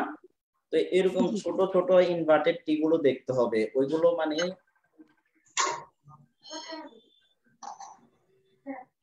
এগুলো এদিক সেদিক মানে ওভারলেপ হয়ে যেতে পারে, ওভারলেপ হয়ে গেলে সেক্ষেত্রে বোঝা কষ্ট হবে। আবার B5 B6 এর মধ্যে দেখেন, B5 এর মধ্যে টি ওয়েভের পরে এই যে মানে স্লাইটলি এলিভেটেড দেখা যাচ্ছে, স্লাইটলি একটু মানে ইনভার্টেড যেরকম একটু হলে আমরা ইসকেমিয়া বলবো, আর যদি টি ওয়েভের পজিটিভ ডিফ্লেকশনটাও এরকম হালকা ডিফ্লেকশন যদি আমরা বুঝতে পারি, তখন সেটাকে আমরা নরমাল বলবো। এই যে এখানে B6 এর মধ্যে এক বড় হয় না, কিন্তু আমাদের যখন এই পুরো লাইনটা যদি আমরা চিন্তা করি, তাহলে এটাতে একটু মানে পজিটিভ ডিফ্লেকশন দেখা যাচ্ছে। তাহলে যেটাতে আমাদের ফুললি একটা আইসোইলেট্রিক লাইন বরাবর চিন্তা করে যদি আমরা একটু যদি দেখি যে এখানে পজিটিভ ডিফ্লেকশন আছে, সেটাকে পজিটিভ রাখবো, আর যেখানের মধ্যে নেগেটিভ ডিফ্লেকশনটা দেখবো, ইনভার্টেড দেখবো, সেটাকে আমরা ইসকেমিয়া বলবো।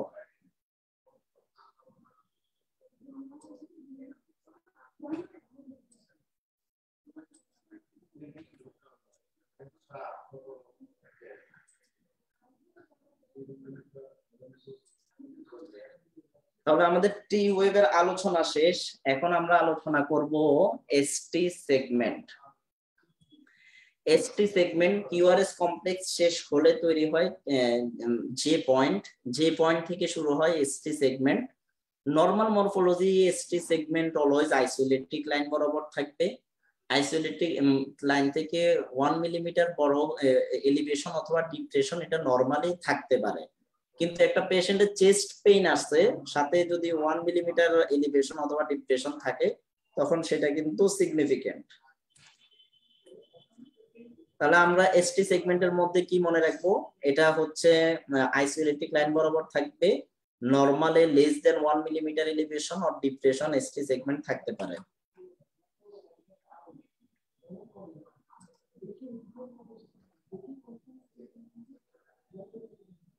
তাহলে আমরা বলেছি যে এখানে কিউ ওয়েভ, কিউর পরে আর ওয়েভ, আর ওয়েভের positive portion, negative portion.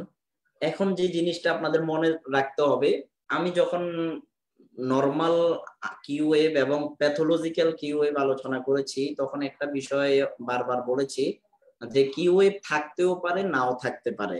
Q wave না থাকলেও আমরা যদি এই কমপ্লেক্সটাকে বলবো কিউআরএস কমপ্লেক্স, ঠিক এরকম ভাবে এস ওয়েভ মাঝে মধ্যে থাকতেও পারে, নাও থাকতে পারে।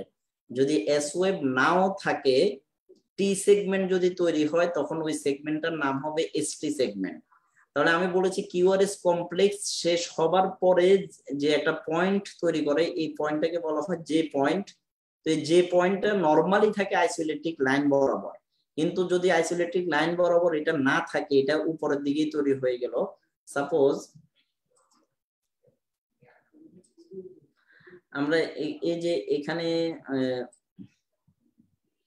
পি ওয়েভ তৈরি হলো, পি আর সেগমেন্ট, এরপরে কিউ ওয়েভ গেল, এরপরে আমাদের আর ওয়েভ আসলো। আর ওয়েভ আসে যদি মানে এভাবে হয়ে যায়, তখন এই পোরশনটাকে আমরা বলবো জে পয়েন্ট। তাহলে জে পয়েন্ট থেকে নিয়ে তখন এটাকে আমরা বলবো এসটি সেগমেন্ট। তখন এসটি সেগমেন্টটা দেখা গেছে এভাবে হলো। তাহলে এই যে এসটি সেগমেন্টটা নরমালি যদি আমরা এটা চিন্তা করি, আমার দরকার ছিল কি, মানে আর ওয়েভটা এভাবে নিচের দিকে আসবে, আসি এস ওয়েভ তৈরি করে এভাবে এসটি সেগমেন্টটা তৈরি করবে। কিন্তু আনফরচুনেটলি আমাদের সেই ধরনের কিছু হয় নাই, আমাদের এটা এদিকে আসছে, আসি এখানে মধ্যে নচ ফরমেশন করছে, নচ ফরমেশন করে এদিকে চলে আসছে। তাহলে যেখানে নচ ফরমেশন করে অন্যদিকে চলে যাবে তখন এটাকে এসটি সেগমেন্ট বলবো। এখন এই নচ ফরমেশনটা মানে যে পয়েন্টটা তৈরি হচ্ছে, এটা যদি আমার আইসোলেটিক লাইন থেকে উপরে হয়, তখন সেখান থেকে যদি এসটি এলিভেশন মানে এসটি সেগমেন্ট তৈরি করে, তখন সেটাকে আমরা এসটি এলিভেশন বলবো। তাহলে আমাদের এই যে এসটি সেগমেন্টটা তৈরি হয়েছে, নরমালি এসটি সেগমেন্ট থাকার কথা এই লাইন বরাবর, এই যে পি আর সেগমেন্ট বরাবর, always ST segment P R segment বরাবর থাকবে। তো যদি পি আর সেগমেন্ট বরাবর না থাকি, যদি এটা যদি এখানেও তৈরি হতো, তখন আমরা এটাকে এসটি এলিভেশন বলতাম। এখানে হলো এসটি এলিভেশন। যদি আমাদের এখানে আরো ওয়েভ হয়ে যদি এভাবেও হয়ে যেত, তখনও সেটাকে আমরা এসটি এলিভেশন বলতাম। তাহলে আমাদের এটা যদি পি ওয়েভ হয়, পি ওয়েভ হয়ে এরপরে কিউ, এরপরে আর গেল, এভাবে একটা লাইন চলে আসছে। তাহলে এই যে এই পয়েন্টটাকে আমরা বলবো যে পয়েন্ট, যে পয়েন্ট থেকে এসটি সেগমেন্টটা দেখেন নরমালি এ বরাবর হওয়ার কথা ছিল, এ বরাবর হয় না, এখানে হয়ে গেছে, এটাকে আমরা এসটি সেগমেন্ট বলবো। এবং এসটি সেগমেন্টটাকে আমরা এলিভেটেড বলবো। এরপরে যদি আমাদের এদিকেও আসে, সেটাকেও আমরা এসটি সেগমেন্ট বলবো, এসটি এলিভেশন। যদি এখানেও হয়তো সেক্ষেত্রে আমরা এসটি এলিভেটেড বলতাম। আর যদি আমাদের এখানে যদি কিউআরএস তৈরি হয়ে যদি এভাবে আসতো, তখন এই এসটি সেগমেন্টটাকে আমরা এসটি ডিপ্রেশন বলতাম। তাহলে আমরা আগে এসটি এলিভেশনটা বুঝি, পরে আমরা এসটি ডিপ্রেশনটা বুঝে আমাদের জন্য সহজ হয়ে যাবে। তাহলে এখানে একটা জে পয়েন্ট তৈরি করতেছে, জে পয়েন্টের পরে এসটি সেগমেন্ট, এসটি সেগমেন্টের পরে এটা হচ্ছে আমাদের টি ওয়েভ। তাহলে টি ওয়েভের শুরু থেকে মানে যে পয়েন্ট থেকে টি ওয়েভের শুরু পর্যন্ত যে সেগমেন্টটা, এই সেগমেন্টটা হচ্ছে এসটি সেগমেন্ট।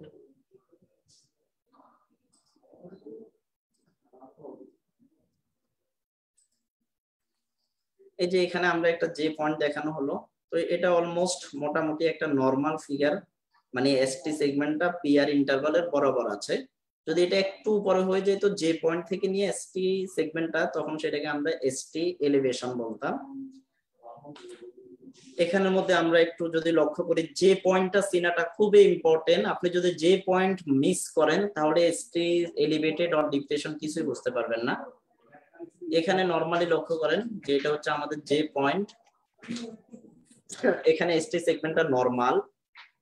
এটা আমাদের এখানে যে পয়েন্টটা দেখেন কোথায় তৈরি হয়েছে, মোটামুটি এটাকে যদি আমরা আইসোলেটিক লাইন বলি, আমাদের যদি আইসোলেটিক লাইন যদি এভাবে যাইতো, এই যে পি আর সেগমেন্ট বরাবর, কিন্তু এইভাবে মানে আইসোলেটিক লাইন থেকে এই যে এসটি সেগমেন্টটা উপরে হয়ে গেছে, এরপরে আবার এটা টি ওয়েভ তৈরি করছে। টি ওয়েভ তখন মানে ওভারল্যাপ হয়ে যাচ্ছে এসটি সেগমেন্টের মধ্যে। এরপরে এখানের মধ্যে দেখেন যে পয়েন্টটা সব জায়গায় ক্লিয়ার বোঝা নাও যেতে পারে, যাক বা না যাক, যে এখানে যে নচটা ফরমেশন করতেছে সেটাকে যে পয়েন্ট বলতেছে, যে point is the point between the end point of QRS complex and starting of ST segment. তাহলে এখানের মধ্যে যে এই যে এসটি সেগমেন্টটা আছে, এসটি সেগমেন্টটা আমাদের নরমাল আইসোলেট্রিক লাইন থেকে উপরে, তাহলে এটাকে আমরা এসটি এলিভেশন বলবো।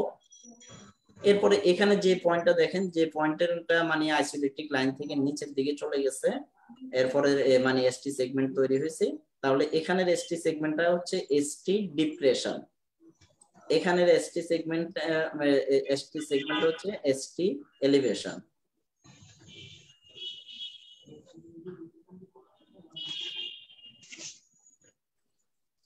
এই সিজির মধ্যে দেখেন এখানে যে পয়েন্টের পরে এসটি এলিভেশন, এরপরে এখানে যে পয়েন্টটা খুব সুন্দরভাবে একটা যে ওয়েভ তৈরি করছে, এরপরে এখানের মধ্যে খুব ছোট মানে এসটিটা খুবই ছোট দেখা যাচ্ছে না, এটা আপনার টি ওয়েভের মধ্যে ওভারলেপ হয়ে গেছে, কিন্তু যেহেতু এটা মার্জিন আইসোলেটিক লাইনকে কি করে নাই, টাচ করে নাই, তার মানে এখানেও এসটিটা এলিভেটেড। তাহলে এখানে এস নাই, তারপরেও আমরা সেগমেন্টের নাম বলবো এসটি সেগমেন্ট। যেমন ইতিপূর্বে আমরা জেনেছি যে কিউ ওয়েভ না থাকলেও আমরা এই কমপ্লেক্সটাকে বলে থাকি কিউআরএস কমপ্লেক্স। সেই জন্য আমরা এখানে দেখেন, এখানে কিন্তু এসটি সেগমেন্টটা দেখাই যাচ্ছে না, মানে যে পয়েন্ট তৈরি হয়ে আমার কি হয়ে গেছে, মানে কি টি ওয়েভ তৈরি হয়ে গেছে। তো এসটি সেগমেন্ট যদি দেখা নাও যে থাকে, যেহেতু টি ওয়েভটাও তৈরি হবার কথা ছিল আইসোলেট্রিক লাইন থেকে, যেহেতু আইসোলেট্রিক লাইন থেকে তৈরি হয় নাই, উপর থেকে এটা হচ্ছে টি ওয়েভটা দেখা, এসটি সেগমেন্টটা দেখা যাক বা না যাক, যেহেতু মানে ওখান থেকে টি ওয়েভ তৈরি হয়েছে এবং এটা তৈরি যে পয়েন্ট এবং টি ওয়েভ দুইটাই কিন্তু আইসোলেট্রিক লাইনের উপর থেকে তৈরি হয়েছে, তার মানে এখানে এসটিটা ছিল, এসটিটা আপনার টি ওয়েভের মধ্যে ওভারল্যাপিং হয়ে গেছে, যার কারণে এটাকে এসটি এলিভেশন বলবো। এখানের মধ্যে আপনি দেখেন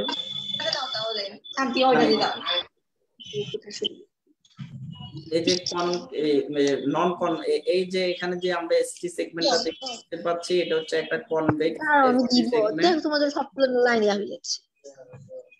এই কথা বলবেন না কেউ, যারা কথা বলবেন মিউট করে কথা বলবেন।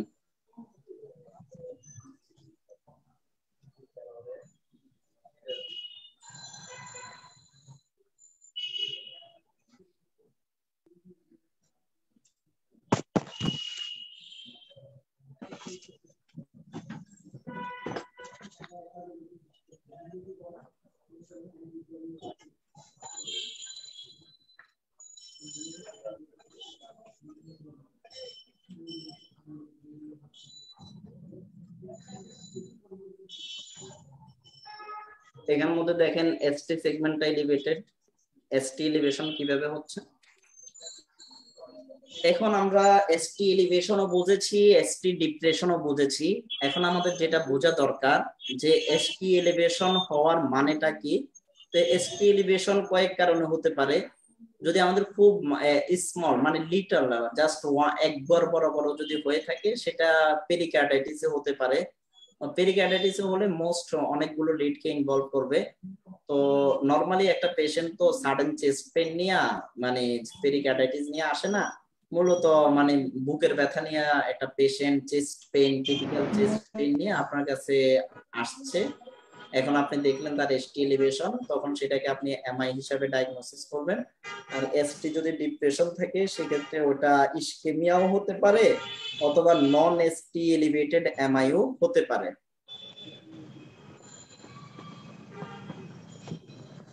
এখন এটা বোঝার আগে আমরা একটা বেসিক একটা জিনিস বুঝবো।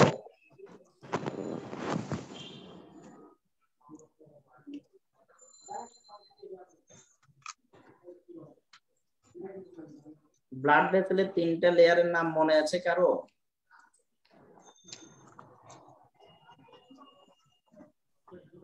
Tunica media, tunica intima. এটা কি টিউনিকা এক্সটার্নাল, টিউনিকা একবারে মিডিয়া, নিচেরটাকে আমরা কি বলবো? Tunica intima. আর মাঝে মিডিয়া। মিডিয়া। এখন আমরা একটা জিনিস আজকে একটু ক্লিয়ার হয়ে নেব যে আমাদের যে অ্যাথারোস্ক্লেরোটিক প্লেকটা জমে এটা কোথায় হয়।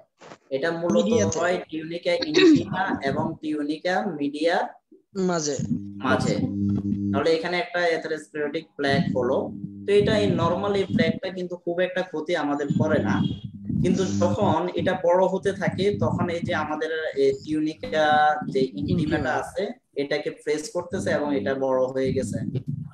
এখন যখন এটা বড় হলো তখন আমাদের এই দিক দিয়ে যদি ব্লাড ফ্লোটা হয় তাহলে নরমাল আগে যে ব্লাডের যে টার্বুলেন্ট যে ফ্লোটা হতো এটা কিন্তু এখন কি হচ্ছে, বাধাপ্রাপ্ত হচ্ছে। আর যখন এটা বাধাপ্রাপ্ত হচ্ছে যে পরিমাণ মায়োকার্ডিয়াল যে পরিমাণ অক্সিজেন পাওয়া দরকার সেই পরিমাণ অক্সিজেন পাচ্ছে না। আর যখন সে অক্সিজেন পাবে না তখন তার কি হবে, একটু একটু চেস্ট পেইন হবে। তখন দেখা যাচ্ছে তার হাঁটার সময়, এক্সারসাইজের সময় তার বডির মানে অক্সিজেন ডিমান্ড বেড়ে যায়। ইভেন মানে হেভি ওয়ার্কের সময় অক্সিজেন ডিমান্ড বেড়ে যায়, এক্সারসাইজের সময় কার্ডিয়াক টিস্যুর অক্সিজেন ডিমান্ড বেড়ে যায়। কিন্তু ব্লাড ফ্লো তো বাধাপ্রাপ্ত হচ্ছে। যখন ব্লাড ফ্লো বাধাপ্রাপ্ত হচ্ছে তখন 15 মিনিট লাগবে।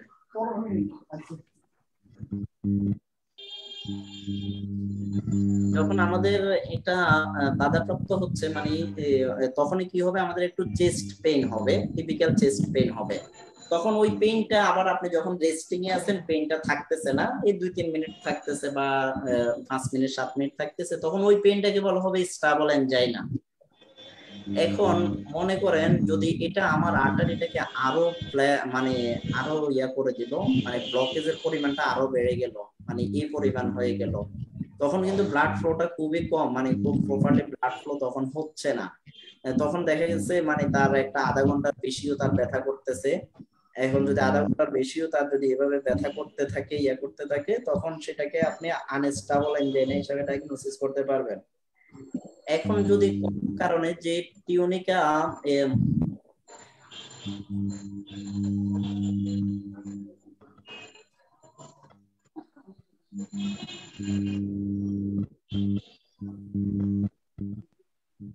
এই যে এখানে মনে করেন টিউনিকা ইনটিমা এবং টিউনিকা মিডিয়ার মাঝখানে প্লেকটা জমলো, তো জমার পরে কি হলো, এটা হঠাৎ করে মানে কখনো এটা তখন আমাদের টিউনিকা ইনটিমা যে লেয়ারটা আছে মানে এন্ডোথেলিয়াল যে লেয়ারটা আছে এটার মধ্যে একটা ফ্রিকশনাল ফোর্স এটা অ্যাপ্লাই করবে।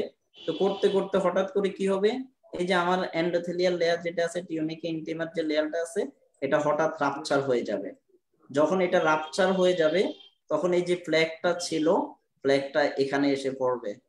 যখন প্লেকটা ভেসেলের ভিতরে আসছে তখন এই যে ভাস্কুলার যে ইনজুরি হলো, তো যে কোনো ইনজুরিতে আমরা জানি কি হয়, একটু ব্লিডিং হয় এবং ওই ইনজুরিটাকে মানে হিল করার জন্য সেখানে কি হয়, ফাইব্রাস টিস্যু ফিব্রিন গুলো জমা হয়, প্ল্যাটিলেট জমা হয়। তখন এই যে শরীরে আমার ব্লাড ভেসেলের মধ্যে যত প্ল্যাটিলেট আছে সবগুলো প্ল্যাটিলেট আসবে এই জায়গাতে যে আপনার ইনজুরিটা হয়েছে মানে টিউনিকা ইনটিমার লেয়ারের মধ্যে।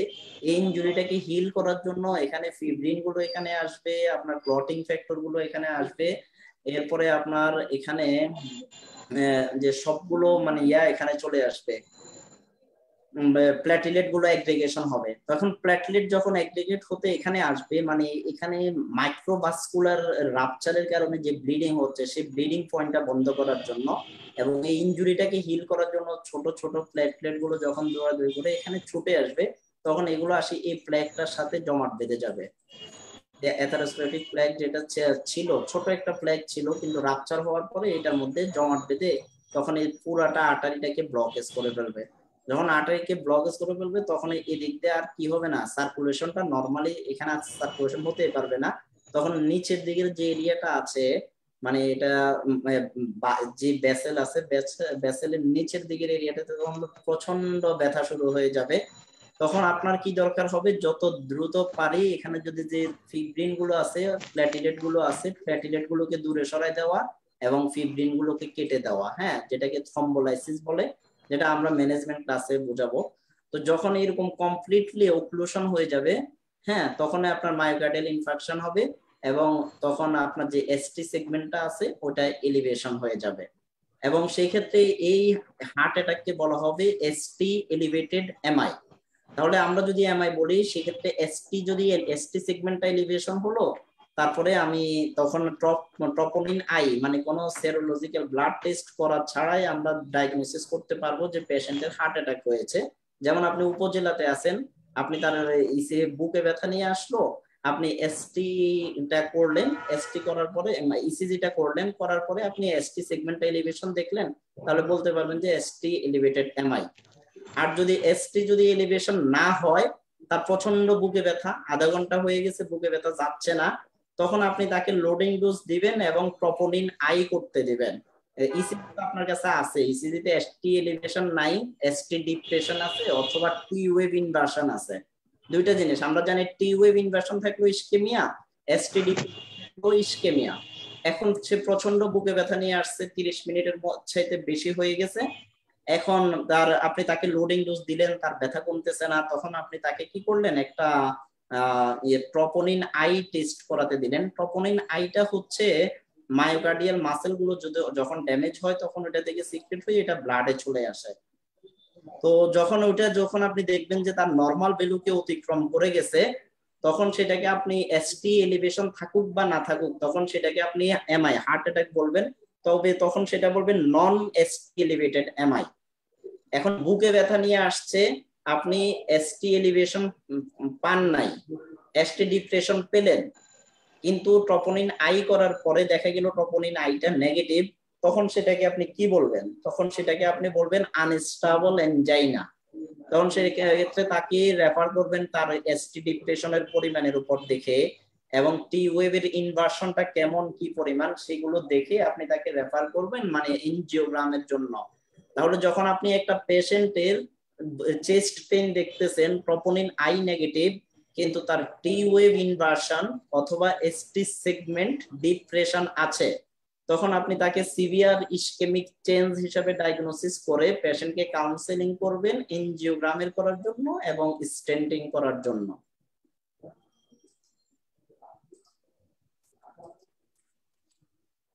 এখন এখানে একটা জিনিস ভাইয়া একটা কোশ্চেন ছিল, ট্রপাই নেগেটিভ এসটি ডিপ্রেশনও পাচ্ছি, তখন আমি এটাকে বলবো হচ্ছে সিভিয়ার আনস্টেবল এনজাইনা।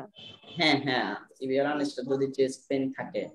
আচ্ছা আচ্ছা, ঠিক আছে, থ্যাংক ইউ। এখানে আপনি একটা জিনিস লক্ষ্য করেন, মানে ইসিজি চেঞ্জ, আপনি যখন একটা পেশেন্ট ইমার্জেন্সিতে আপনার কাছে চলে আসলো, তখন আপনি এখানে যেটা তার চেঞ্জ গুলোর দিকে লক্ষ্য করেন, মানে প্রথম মানে 1 ঘন্টার মধ্যে আসলে আপনি এই চেঞ্জটা পাবেন এখানে এসটি এলিভেশনটা।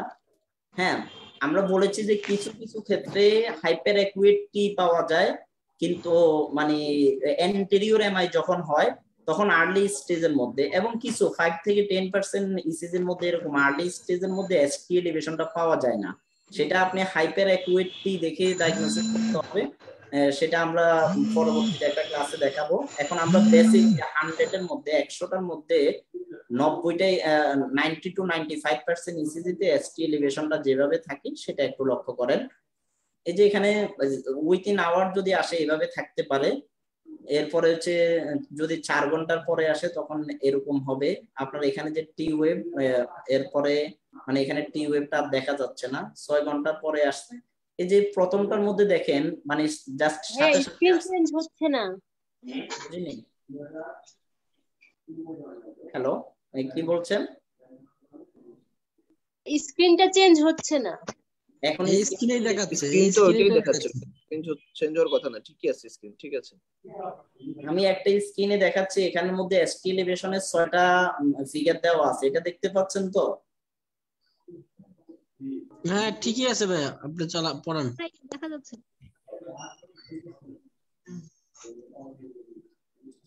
তাহলে যদি একটা পেশেন্ট যদি আপনার 0 আওয়ার মানে উইথিন 4 আওয়ার আসে, তাহলে আপনি তার ক্ষেত্রে কোনো প্যাথোলজিক্যাল কিউ পাবেন না, জাস্ট মানে আর ওয়েভ পেলেন, এরপরে আপনার এসটি এলিভেশনটা পেলেন, এরপরে টি ওয়েভ কিছুটা মানে আস্তে আস্তে টি ওয়েভের পরিমাণটা কমতেছে।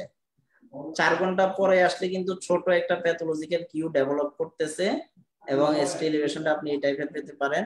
6 ঘন্টা পরে আপনার এই যে এখানে কিউ ওয়েভ তৈরি হচ্ছে মোটামুটি। এরপরে এখানে এগুলো দেওয়া আছে কি মানে এটা পুস্তকের ভাষায়, কিন্তু ক্লিনিক্যালি আপনার দেখা যায় মানে আধা ঘন্টা পরে আসলো 1 ঘন্টা পরে আসলো প্যাথোলজিক্যাল কিউ তৈরি হয়ে যায়।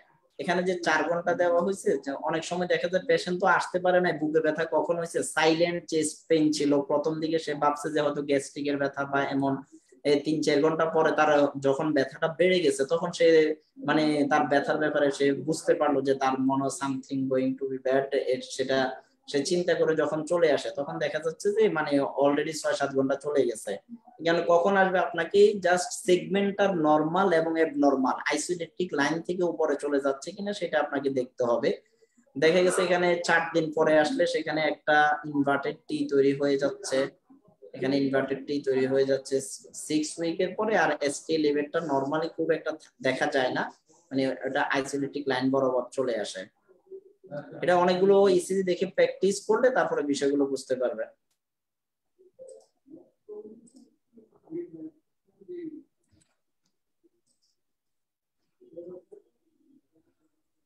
এসটি এলিভেশন এর মধ্যে এটা একটা নরমাল ইসিজি দেখেন টি ওয়েভটা, এখানে এসটি এলিভেশন হলো যে পয়েন্টটা কোথায় তৈরি হয়েছে লক্ষ্য করলে দেখেন এই যে এখানে যে পয়েন্ট হলো, যে পয়েন্ট হয়ে কিন্তু এসটি সেগমেন্ট নাই, টি ওয়েভ তৈরি হয়ে গেছে, একটা আরেকটার মধ্যে ওভারল্যাপ হয়ে গেছে, কিন্তু টি ওয়েভে শুরু হওয়ার কথা ছিল কোথায়, তখন যে পয়েন্টটা দেখে আমরা বুঝবো এখানে এসটি এলিভেশন, এখানের মধ্যে যে পয়েন্ট দেখে আমরা বুঝবো এসটি এলিভেশন। দেখেন এখানের মধ্যে মানে এসটি সেগমেন্ট দেখাই যাচ্ছে না, এখানের মধ্যে সেম, এখানের মধ্যে টি ওয়েভ ইনভার্সন আছে, আবার এখানে একটা নরমাল আর একটা ফিগার দেওয়া আছে। দেখেন এখানে এসটি এলিভেশনটা দেখানো হয়েছে খুব সুন্দরভাবে, মানে এরকম নরমালি খুবই কম, মানে কত 30-40% এর এসটি এলিভেশন গুলো এরকম থাকে। এরপরে এখানে দেখেন এসটি এলিভেশনটা কেমন হয়েছে,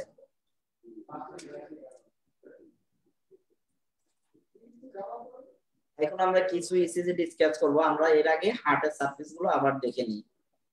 যদি আমরা লিড 2-3 এবিএফ এর মধ্যে কোনো চেঞ্জ দেখি তখন সেটাকে আমরা ইনফিরিয়র হিসেবে ডায়াগনোসিস করব। ল্যাটারাল লিড হচ্ছে 1 এবিএফ B5 B6, আর অ্যান্টেরিয়র হচ্ছে B3 B4, সেপ্টাল হচ্ছে B1 B2। এখন আসি আমরা একটা বিষয় আলোচনা করব, রেসিপ্রোকাল চেঞ্জ। রেসিপ্রোকাল চেঞ্জ কাকে বলে? রেসিপ্রোকাল চেঞ্জ হচ্ছে, ধরুন আপনার যদি 2-3 এবিএফ এর মধ্যে যদি এসটি সেগমেন্ট এলিভেশন হয়ে যায় তাহলে এটা তো ইনফিরিয়র, ইনফিরিয়রের অপোজিটে থাকে 1 এবিএল, তাহলে 1 এবিএল এর মধ্যে এখানে যদি এসটি এলিভেশন হয় তার অপোজিট লিড এর মধ্যে এসটি ডিপ্রেশন হওয়াকে বলে রেসিপ্রোকাল চেঞ্জ।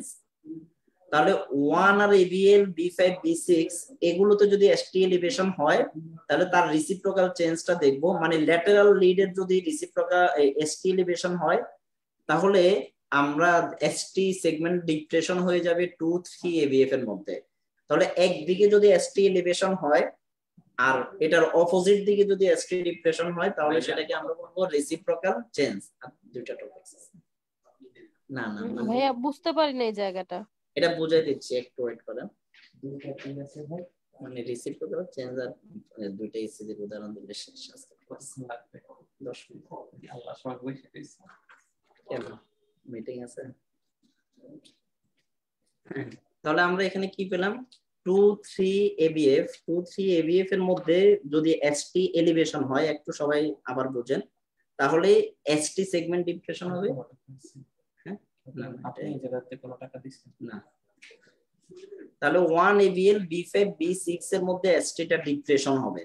আরেকটু এখানে দেখেন, reciprocal change is defined as ST segment depression occurring on an ECG which also has ST segment elevation। মানে দুইটা লিড এর মধ্যে যদি ST elevation থাকে তাহলে তার অপোজিট সারফেসের মধ্যে ST segment ডিপ্রেশন হবে।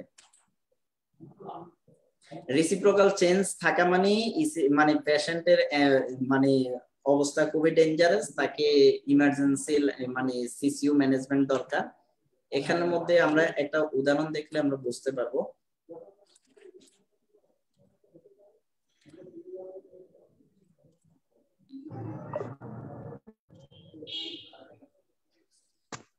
এই যে লিড 2 তে এসটি এলিভেশন দেখতে পাচ্ছেন, এটা সবাই লিড 2-3 তে এসটি এলিভেশন, এভিএফ এর মধ্যে এসটি এলিভেশন, এটা দেখতে পাচ্ছেন সবাই। রেসিপ্রোকাল চেঞ্জ এখান থেকে আমি বুঝাই দিচ্ছি। দেখেন 2-3 এভিএফ এটা হচ্ছে ইনফিরিয়র সারফেস। ইনফিরিয়র সারফেসে আপনার এসটি সেগমেন্টটা এলিভেটেড হয়ে গেছে, তার মানে তার ইনফিরিয়র এমআই, অ্যাকুয়েট ইনফিরিয়র এমআই। যখন 2-3 AVF ইনফিরিয়র সারফেসে যদি এসটি সেগমেন্টটা এলিভেটেড হয়, তাহলে তার অপোজিট লিড হচ্ছে 1 AVL, সেখানে এসটি সেগমেন্ট ডিপ্রেশন হবে। তাহলে এসটি ডিপ্রেসড মানে নিচের দিকে চলে যাওয়া। আর এটা হচ্ছে রিসিপ্রোকাল চেঞ্জ। যখন 2-3 ইনফিরিয়র সারফেসের মধ্যে এসটি এলিভেশন হবে, তখন ল্যাটেরাল সারফেসে 1 আর AVL এর মধ্যে এসটিটা ডিপ্রেশন হবে। যখন এই দুইটা জিনিস একসাথে থাকবে, তখন আমরা কনফার্ম হয়ে যাচ্ছি যে এই পেশেন্টের হার্ট অ্যাটাক হয়েছে এবং পেশেন্টের অবস্থাটা খুবই ক্রিটিক্যাল। তাহলে রিসিপ্রোকাল চেঞ্জটা বুঝতে পারছেন সবাই? ভাইয়া জি যদি আমার 2-3 AVF এ সাপোজ এসটি ডিপ্রেশন থাকলো এই ইসিজি তাহলে তে যেটা আছে, হ্যাঁ, 1 আর AVL এর মধ্যে যদি ওয়ান এসটি আর AVL এ কেন আমি দেখছি, মানে এইটা হচ্ছে এই ব্যাপারটা আমার জায়গাটা একটু ক্লিয়ার না। মানে মানে ইনফেরিয়র এটা তো সারফেসের রেসিপ্রোকাল এগেইনস্টে আমি চেঞ্জ। ল্যাটারাল সারফেস দেখতেছি কেন? হ্যাঁ, এটা মানে আমাদের যখন ইনফিরিয়র সারফেসের মধ্যে যখন এসটিটা হয় মানে এলিভেটেড হয়, তখন আমাদের ল্যাটেরাল সারফেসের মধ্যে ব্লাড ফ্লো যে নরমাল যেভাবে চলার কথা সেভাবে চলার মধ্যে একটু চেঞ্জ চলে আসে। হ্যাঁ, সেই কারণে সেখানে এসটিটা ডিপ্রেশন হয়ে যাচ্ছে, একটা ইসকেমিক চেঞ্জের মতো অবস্থা চলে আসে। ইলেকট্রিক্যাল অ্যাক্টিভিটিটা অপোজিট হয় দুইটাতে, দুই সারফেসকে মানে বিপরীত সারফেস, দুই বিপরীত সারফেস নির্দেশ করে। এটা এখন এটা দেখলে আরেকটু ক্লিয়ার হবেন। এই যে 2-3 AVF এখানে এসটি এলিভেশন, আর এই যে 1 AVL এখানের মধ্যে এসটি ডিপ্রেশন হয়ে গেছে। এমআই বোঝার জন্য এটা বোঝা, রিসিপ্রোকাল চেঞ্জ বোঝাটা অনেক ইম্পর্টেন্ট। মানে হচ্ছে আমার যে ইনফিরিয়র সারফেসে যদি এলিভেশন হয়, তাহলে আমার যে ইলেকট্রিক্যাল যে অ্যাক্টিভিটিটা আছে এটা এখানে যেরকম অ্যাবনর্মাল হয়ে গেছে, আমার পুরা অন্যান্য জায়গার মধ্যেও যে আমাদের যে ভোল্টেজ ক্রাইটেরিয়া গুলো আছে সবগুলোতে অ্যাবনর্মাল হয়ে যাচ্ছে। তো এইরকম একটা মানে চেঞ্জ চলে আসাটাকে বলা হয় রিসিপ্রোকাল চেঞ্জ। মানে তাহলে ভাইয়া যেটাতে এসটি এলিভেশন হবে যে সারফেসে, সেই সারফেসকে আমরা প্রায়োরিটি দিয়ে ডায়াগনোসিস করব, তাই তো? হ্যাঁ, 2-3 AVF এর মধ্যে আমার এলিভেশন হচ্ছে, এটা থাকলে মোস্ট মানে অনেকগুলো এসেছে মানে 70% এর মধ্যে কিন্তু আপনার রিসিপ্রোকাল চেঞ্জ চলে আসবে, আর 30% আছে ওইগুলোর মধ্যে রিসিপ্রোকাল চেঞ্জ নাও আসতে পারে। তো রিসিপ্রোকাল চেঞ্জ আসুক বা না আসুক, যখন রিসিপ্রোকাল চেঞ্জ চলে আসবে তখন তো আমরা কনফার্ম হয়ে গেলাম, কারণ এখানে এসটি এলিভেশনটা ক্লিয়ারলি বোঝা যাচ্ছে। কিছু ইসিজি আছে সেখানে এলিভেশনটা এত কম পরিমাণ হয়, 1 গড় অথবা 2 গড় হয়, তখন এসটি এলিভেশনটা ডিফারেন্সিয়েশন করা যায় না। তখন আমরা দেখব যে সেখানের মধ্যে রিসিপ্রোকাল চেঞ্জটা আছে কিনা। যদি রিসিপ্রোকাল চেঞ্জটা থাকে তখন সেক্ষেত্রে আমরা কনফার্ম হতে পারবো। তাহলে আমরা যদি এখানে দেখি রিসিপ্রোকাল চেঞ্জ আমরা কোথায় দেখব, এখানের মধ্যে অনেকগুলো দেওয়া আছে, সব দরকার নাই। 2-3 AVF এর মধ্যে যদি মানে ইনফিরিয়র এমআই হলে রিসিপ্রোকাল চেঞ্জটা হবে ল্যাটেরাল সারফেসের মধ্যে, আর ল্যাটেরাল সারফেসে এমআই হলে রিসিপ্রোকাল চেঞ্জটা হবে মানে এর মধ্যে 1 AVL B5 B6 এর মধ্যে যদি এসটি এলিভেশন হয়, তাহলে 2-3 AVF এর মধ্যে এসটিটা ডিপ্রেশন হবে। আর যদি anterior surface, অ্যান্টেরোসেপ্টাল surface B1 B2 B3 B4 এখানের মধ্যে যদি মানে হয় এসটি এলিভেশন হয়, তাহলে রিসিপ্রোকাল চেঞ্জটা মাঝে মধ্যে ইনফিরিয়র সারফেসে দেখা দিতে পারে, নট অলওয়েজ। তাহলে রিসিপ্রোকাল চেঞ্জ নিয়ে কারো কোনো প্রশ্ন আছে থাকলে আমি আবার বলবো।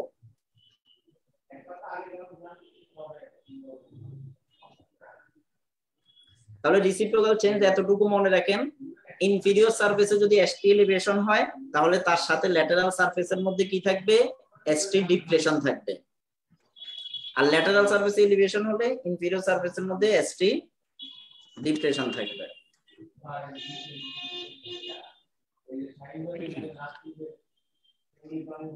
এখন পোস্টেরিয়র এমআই আমরা কিভাবে বুঝবো? তো হার্টের অনলি পোস্টেরিয়র সারফেসে সাধারণত এমআই হয় না। পোস্টেরিয়র সারফেসে এমআই অলওয়েজ ইনফিরিয়র অথবা ল্যাটেরাল সারফেস সাথে হয়। তো ইনফিরিয়র সাথে যদি হয় তাহলে এটাকে বলা হবে inferior MI with posterior extension. এটা কিভাবে বুঝবেন? সহজ একটা, আপনার যদি ধরেন ইনফিরিয়র 2-3 AVF এর মধ্যে এসটি এলিভেশন আছে, থাকার পরে আমরা দেখব মানে B1 থেকে B3 দেখব, B1 থেকে B3 তে যদি এসটি ডিপ্রেশন থাকে তখন সেটাকে আমরা বলবো inferior MI with posterior extension.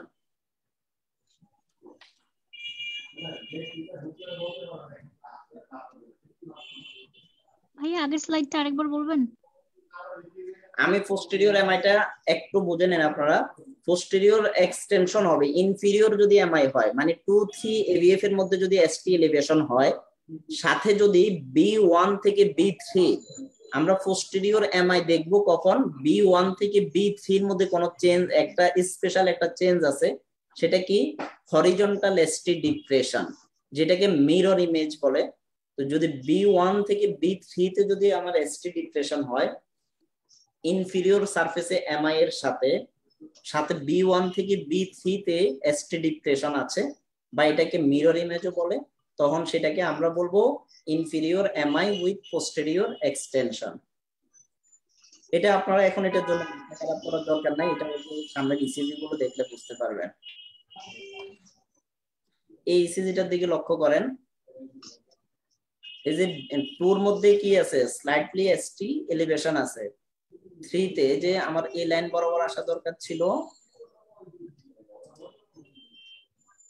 এটা হচ্ছে আমার আইসোলেটিক লাইন। তাহলে আইসোলেটিক লাইন থেকে এই যে এখানে যে ওয়েভ তৈরি হয়েছে, এরপরে এসটিটা যে মানে যে ওয়েভটা আইসোলেটিক লাইনের উপরে, তার মানে হচ্ছে এখানে এসটি এলিভেটেড হয়ে আছে।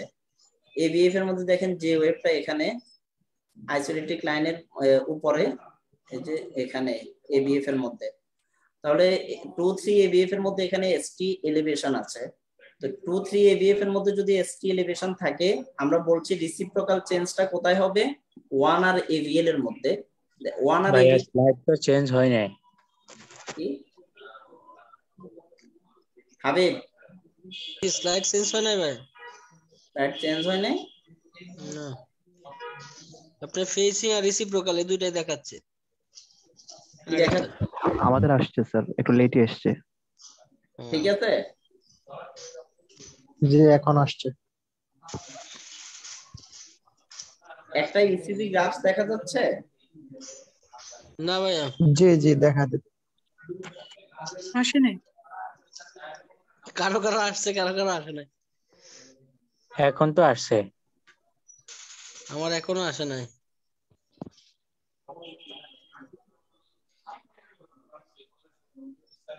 আমি স্লো নাকি নেট স্লো?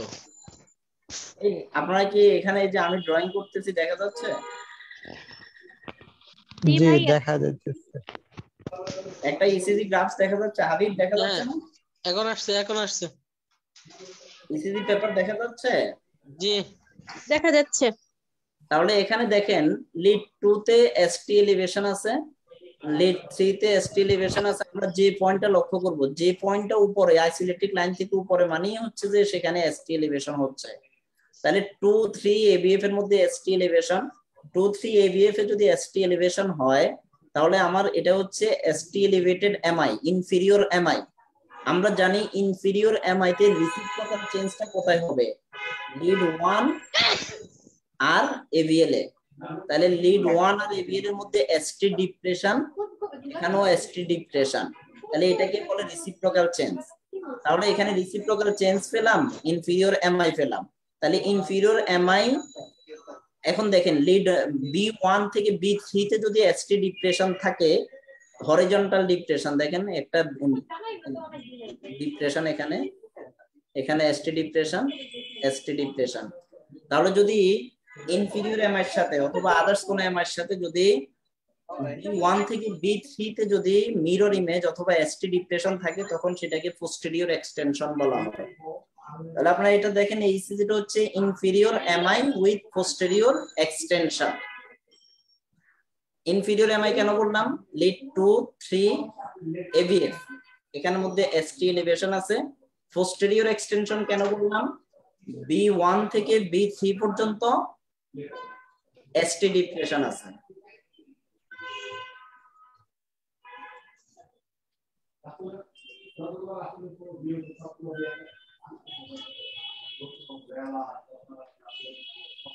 এই যে রেসিপ্রোকাল চেঞ্জটা, মিরর ইমেজটা যদি দেখেন, এই যে B1 এর মধ্যে যদি মানে B1 এর নরমালি এসটি এলিভেশন হলে এরকম হতো, কিন্তু এটাকে যদি আমরা আয়নাতে ধরি তাহলে এরকম দেখা যাবে।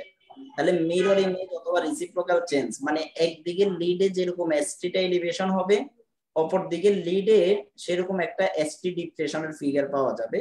মিরর ইমেজটা আমরা দেখি নরমালি B1 থেকে B3 তে, B1 থেকে B3 তে যদি এরকম এসটি ডিপ্রেশন থাকে তখন সেটাকে আমরা কি বলবো পোস্টেরিয়র এক্সটেনশন বা মিরর ইমেজ বলে। মিরর ইমেজ থাকলে মানে পোস্টেরিয়র এক্সটেনশন আছে। এখানে আমরা দেখি ST depression more than 1 small square indicate ischaemia যদি টিপিক্যাল চেস্ট পেইন থাকে। এই ইসিজিটার দিকে লক্ষ্য করেন, লিড 2 3 AVF এর মধ্যে এসটি এলিভেশন, তার মানে লিড B1 আর AVL এর মধ্যে এসটি ডিপ্রেশন। 1 আর AVL এর এসটি ডিপ্রেশনকে কি বলবো আমরা এখানে? Reciprocal change. তাহলে 2 3 AVF এর মধ্যে যদি এলিভেশন থাকে আর 1 AVL এর মধ্যে ডিপ্রেশন, এটা রিসিপ্রোকাল চেঞ্জ। এই ইসিজির ডায়াগনোসিস হচ্ছে ইনফেরিয়র এমআই। সেম একটা ইসিজি ইনফেরিয়র এমআই এর। এই ইসিজিটা কেউ ডায়াগনোসিস করতে পারবেন?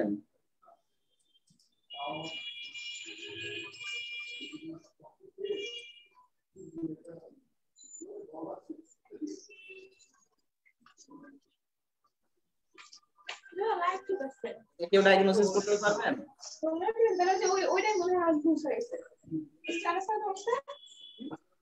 Sir inferior MI with reciprocal.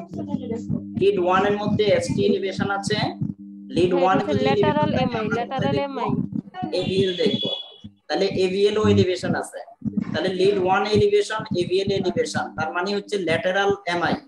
এখন যদি 1 আর এভিএল এর মধ্যে যদি এলিভেশন থাকে রিসিপ্রোকাল চেঞ্জ কোথায় হবে? 2 3 এভিএফ এ। দেখেন 2 তে ইনভার্সন হয়ে গেছে, 3 তে ইনভার্সন, 3 তে ইনভার্টেড, এভিএফ ইনভার্টেড, এই এসটি ডিপ্রেশন। তাহলে 1 এভিএল এ এসটি এলিভেশন, 3 আর এভিএফ এ এসটি ডিপ্রেশন, রিসিপ্রোকাল চেঞ্জ। তাহলে এটা হচ্ছে ল্যাটারাল এমআই। এই সিনটার দিকে দেখেন, এটা আমরা একটু এখানের মধ্যে 2 3 এভিএফ এর মধ্যে এলিভেশন আছে, এরপরে আছে এভিএল এর মধ্যে ডিপ্রেশন আছে, B1 থেকে B3 ডিপ্রেশন আছে, তার মানে inferior MI with posterior extension.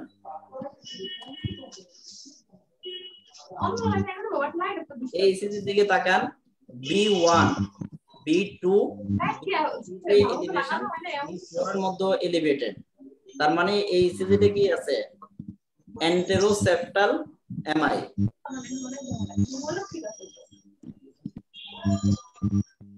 ভাইয়া এক্সকিউজ মি, একটু ইন্টারাপ্ট করব। জি, তাদের যে মাইক্রোফোনটা অন আছে একটু মিউট করতে বলবেন, সমস্যা হচ্ছে ক্লাস বুঝতে।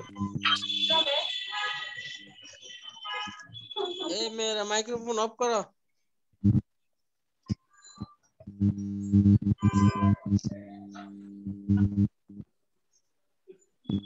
ফোনটা নষ্ট হয়ে গেলে তো হচ্ছে ওটা লাইন আছে, তাই না?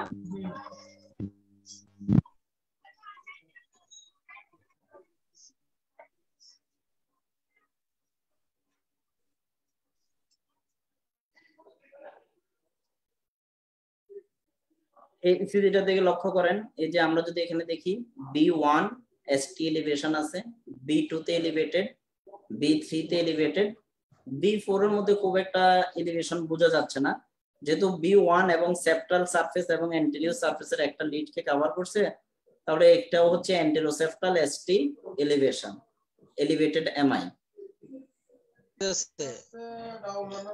B2 লিড 2 3 ABF এ এসটি ডিপ্রেশন আছে।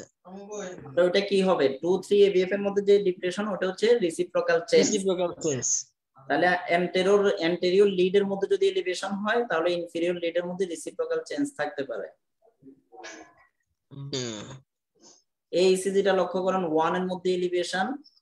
আচ্ছা, পোস্টেরিয়র এক্সটেনশন কি ভাইয়া শুধু ওই যে আপনার কোন মানে কোনটাতে থাকবে, কোন কোন লিডে থাকবে, থাকলে আমরা বলবো পোস্টেরিয়র 1 থেকে B3 তে দেখবো পোস্টেরিয়র এক্সটেনশন।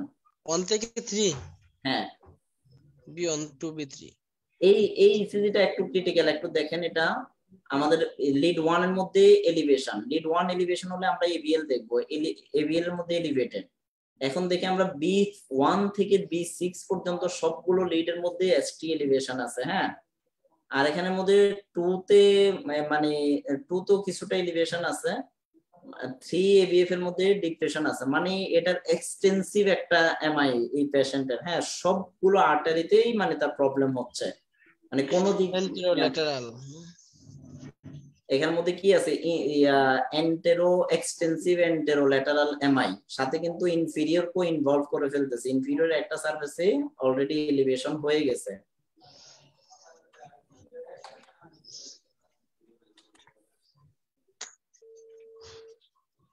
ইসিজিটা যদি আমরা লক্ষ্য করি এখানের মধ্যে, হাবিব বলো তো এখানে কি আছে? লিড 2 তে আমাদের টি ইনভার্সন, টি তে কিন্তু নরমাল। বেশের 2 মিনিট। এবিএফ এর মধ্যে, এবিএফ এর মধ্যে তো টি ইনভার্সন মনে হচ্ছে কিছুটা নাকি? আচ্ছা এখানে লক্ষ্য করো, এটা কিসের ইসিজি হতে পারে বলো? লিড 1 এ টি ইনভার্সন, লিড 1 এবিএল এ টি ইনভার্সন। এখানে অ্যাকচুয়ালি এখানে যে টিটা আছে না, ইনভার্টেড টি দেখা যাচ্ছে, এখানেও ইনভার্টেড টি দেখা যাচ্ছে। এখানের মধ্যে তুমি আরো একটা দেখো, আরো এর লেন্থ কত? 11 চাইতে বেশি না? বেশি, হ্যাঁ। তাহলে এই আরো এর লেন্থ 11 চাইতে বেশি হয়, তখন সেটাকে আমরা কি বলবো? তো এটা তো আমরা left ventricular hypertrophy. Hypertrophy, left ventricular hypertrophy যদি হয় তখন সেখানের মধ্যে কি হতে পারে? স্টেন প্যাটার্নের মধ্যে একটা টি থাকতে পারে। এই যে এগুলো কিন্তু মানে strain hypertrophy, left ventricular hypertrophy with strain. কিন্তু এই পেশেন্টের আবার এখানে B5 এবং B6 এর মধ্যে কি আছে? ইসকেমিয়া আছে। B4 এর মধ্যে ইনভার্টেড টি আছে। আচ্ছা আমরা আরো কিছু ক্লিয়ার ইসিজি দিই। এখানের মধ্যে B2, B3, মানে এটা হচ্ছে একটা ইয়ার ইসিজি আর কি, অ্যান্টেরিয়র ওয়াল ইসকেমিয়ার একটা ইসিজি আমরা প্রথমে দেখাইছিলাম। ইনভার্টেড টি, এখানে জাস্ট আপনারা ইনভার্টেড টিটা বুঝতে পারতেছেন কিনা এটা দিয়ে একটু লক্ষ্য করেন। এসটি এলিভেশনের কিছু ফিগার এখানে রইলো, এটা ডায়াগনোসিস করেন, এটা ডায়াগনোসিস করলে শেষ আজকের ক্লাস। লিড 1 এর মধ্যে ST elevation, ABL ST elevation. আমরা কখন দেখব? 1 এর যদি কোনো অ্যাবনরমাল দেখি সাথে সাথে আমাদের চোখ যাবে এবিএল, এবিএল এর মধ্যে এসটি এলিভেশন। তো 1 এবিএল এ যদি এলিভেটেড দেখি, B5 B6 lateral MI, B5 B6 এর মধ্যে এখানে আবার এদিকে B1 B2 B3 B4 আছে, B3 B4 এখানের মধ্যে কি এলিভেশন আছে। তাহলে এটা অ্যান্টেরোল্যাটারাল এমআই, অ্যান্টেরোল্যাটারাল। এদিকে রেসিপ্রোকাল চেঞ্জ আছে 2 3 ABF, আর রেসিপ্রোকাল চেঞ্জ আছে স্যার 2 3 ABF এ ডিপ্রেশন আছে। গুড। তাহলে আজকে আমাদের ক্লাস এখানেই শেষ। এমআই শেষ থেকে কেউ আল্লাহ হাফেজ রাখতে পারে নাই, আমাদের পার্টিসিপেন্ট অনেক কমে গেছে। আমার একটা কোশ্চেন আছে। আমাদের ক্লাস আজকে 1 ঘন্টায় শেষ করার কথা ছিল, কিন্তু একটু লেট হয়ে গেছে। ভাই আমি V6-5 টা বুঝতে পারি নাই। এখানে B5-6 জি না, এখানে B5 নরমাল আছে, B5 এ তেমন কোনো চেঞ্জ নাই। B6 টাও আমাদের এই যে পয়েন্টটা দেখেন, যে পয়েন্টটা কিন্তু আইসোলেটিক লাইন বরাবর তৈরি হয়েছে, হ্যাঁ। এরপরে কিন্তু টি ওয়েভ তৈরি হয়ে গেছে। তো এখানের মধ্যে B6 এর মধ্যে খুব একটা প্রবলেম নাই। এখানে অ্যান্টেরোসেপ্টর B1 B2 B3 তে আছে, আর হচ্ছে 1 আর ABL এ 2 3 ABF এর মধ্যে রেসিপ্রোকাল চেঞ্জ। হাবিব তুমি একটু এমআই ইয়াটা ইয়া করে দিও, মেসেঞ্জারে ডিসকাস শুরু করে দিও। আচ্ছা সবার আরেকজন শিক্ষক আছে মেসেঞ্জারে সবাইকে সাপোর্ট দেওয়ার জন্য, ডক্টর হাবিবুর রহমান সোহাগ আমাদের নেক্সট ব্যাচের মেন্টর হবে, কোনো সমস্যা নাই। খুব ভালোভাবে সবাই ইয়া করলে ওনাকে জিজ্ঞাসা করে আর একটু মেসেঞ্জারে ব্যাপার হলো সবাই যেমনি ভাই ক্লাস স্লিপ করতেছে, মনে হচ্ছে যে সবাই মানে খুব টায়ার্ড হয়ে গেছে। না ক্লাস আজকে একটু লেন্থ হয়ে গেছে। আচ্ছা আল্লাহ হাফেজ।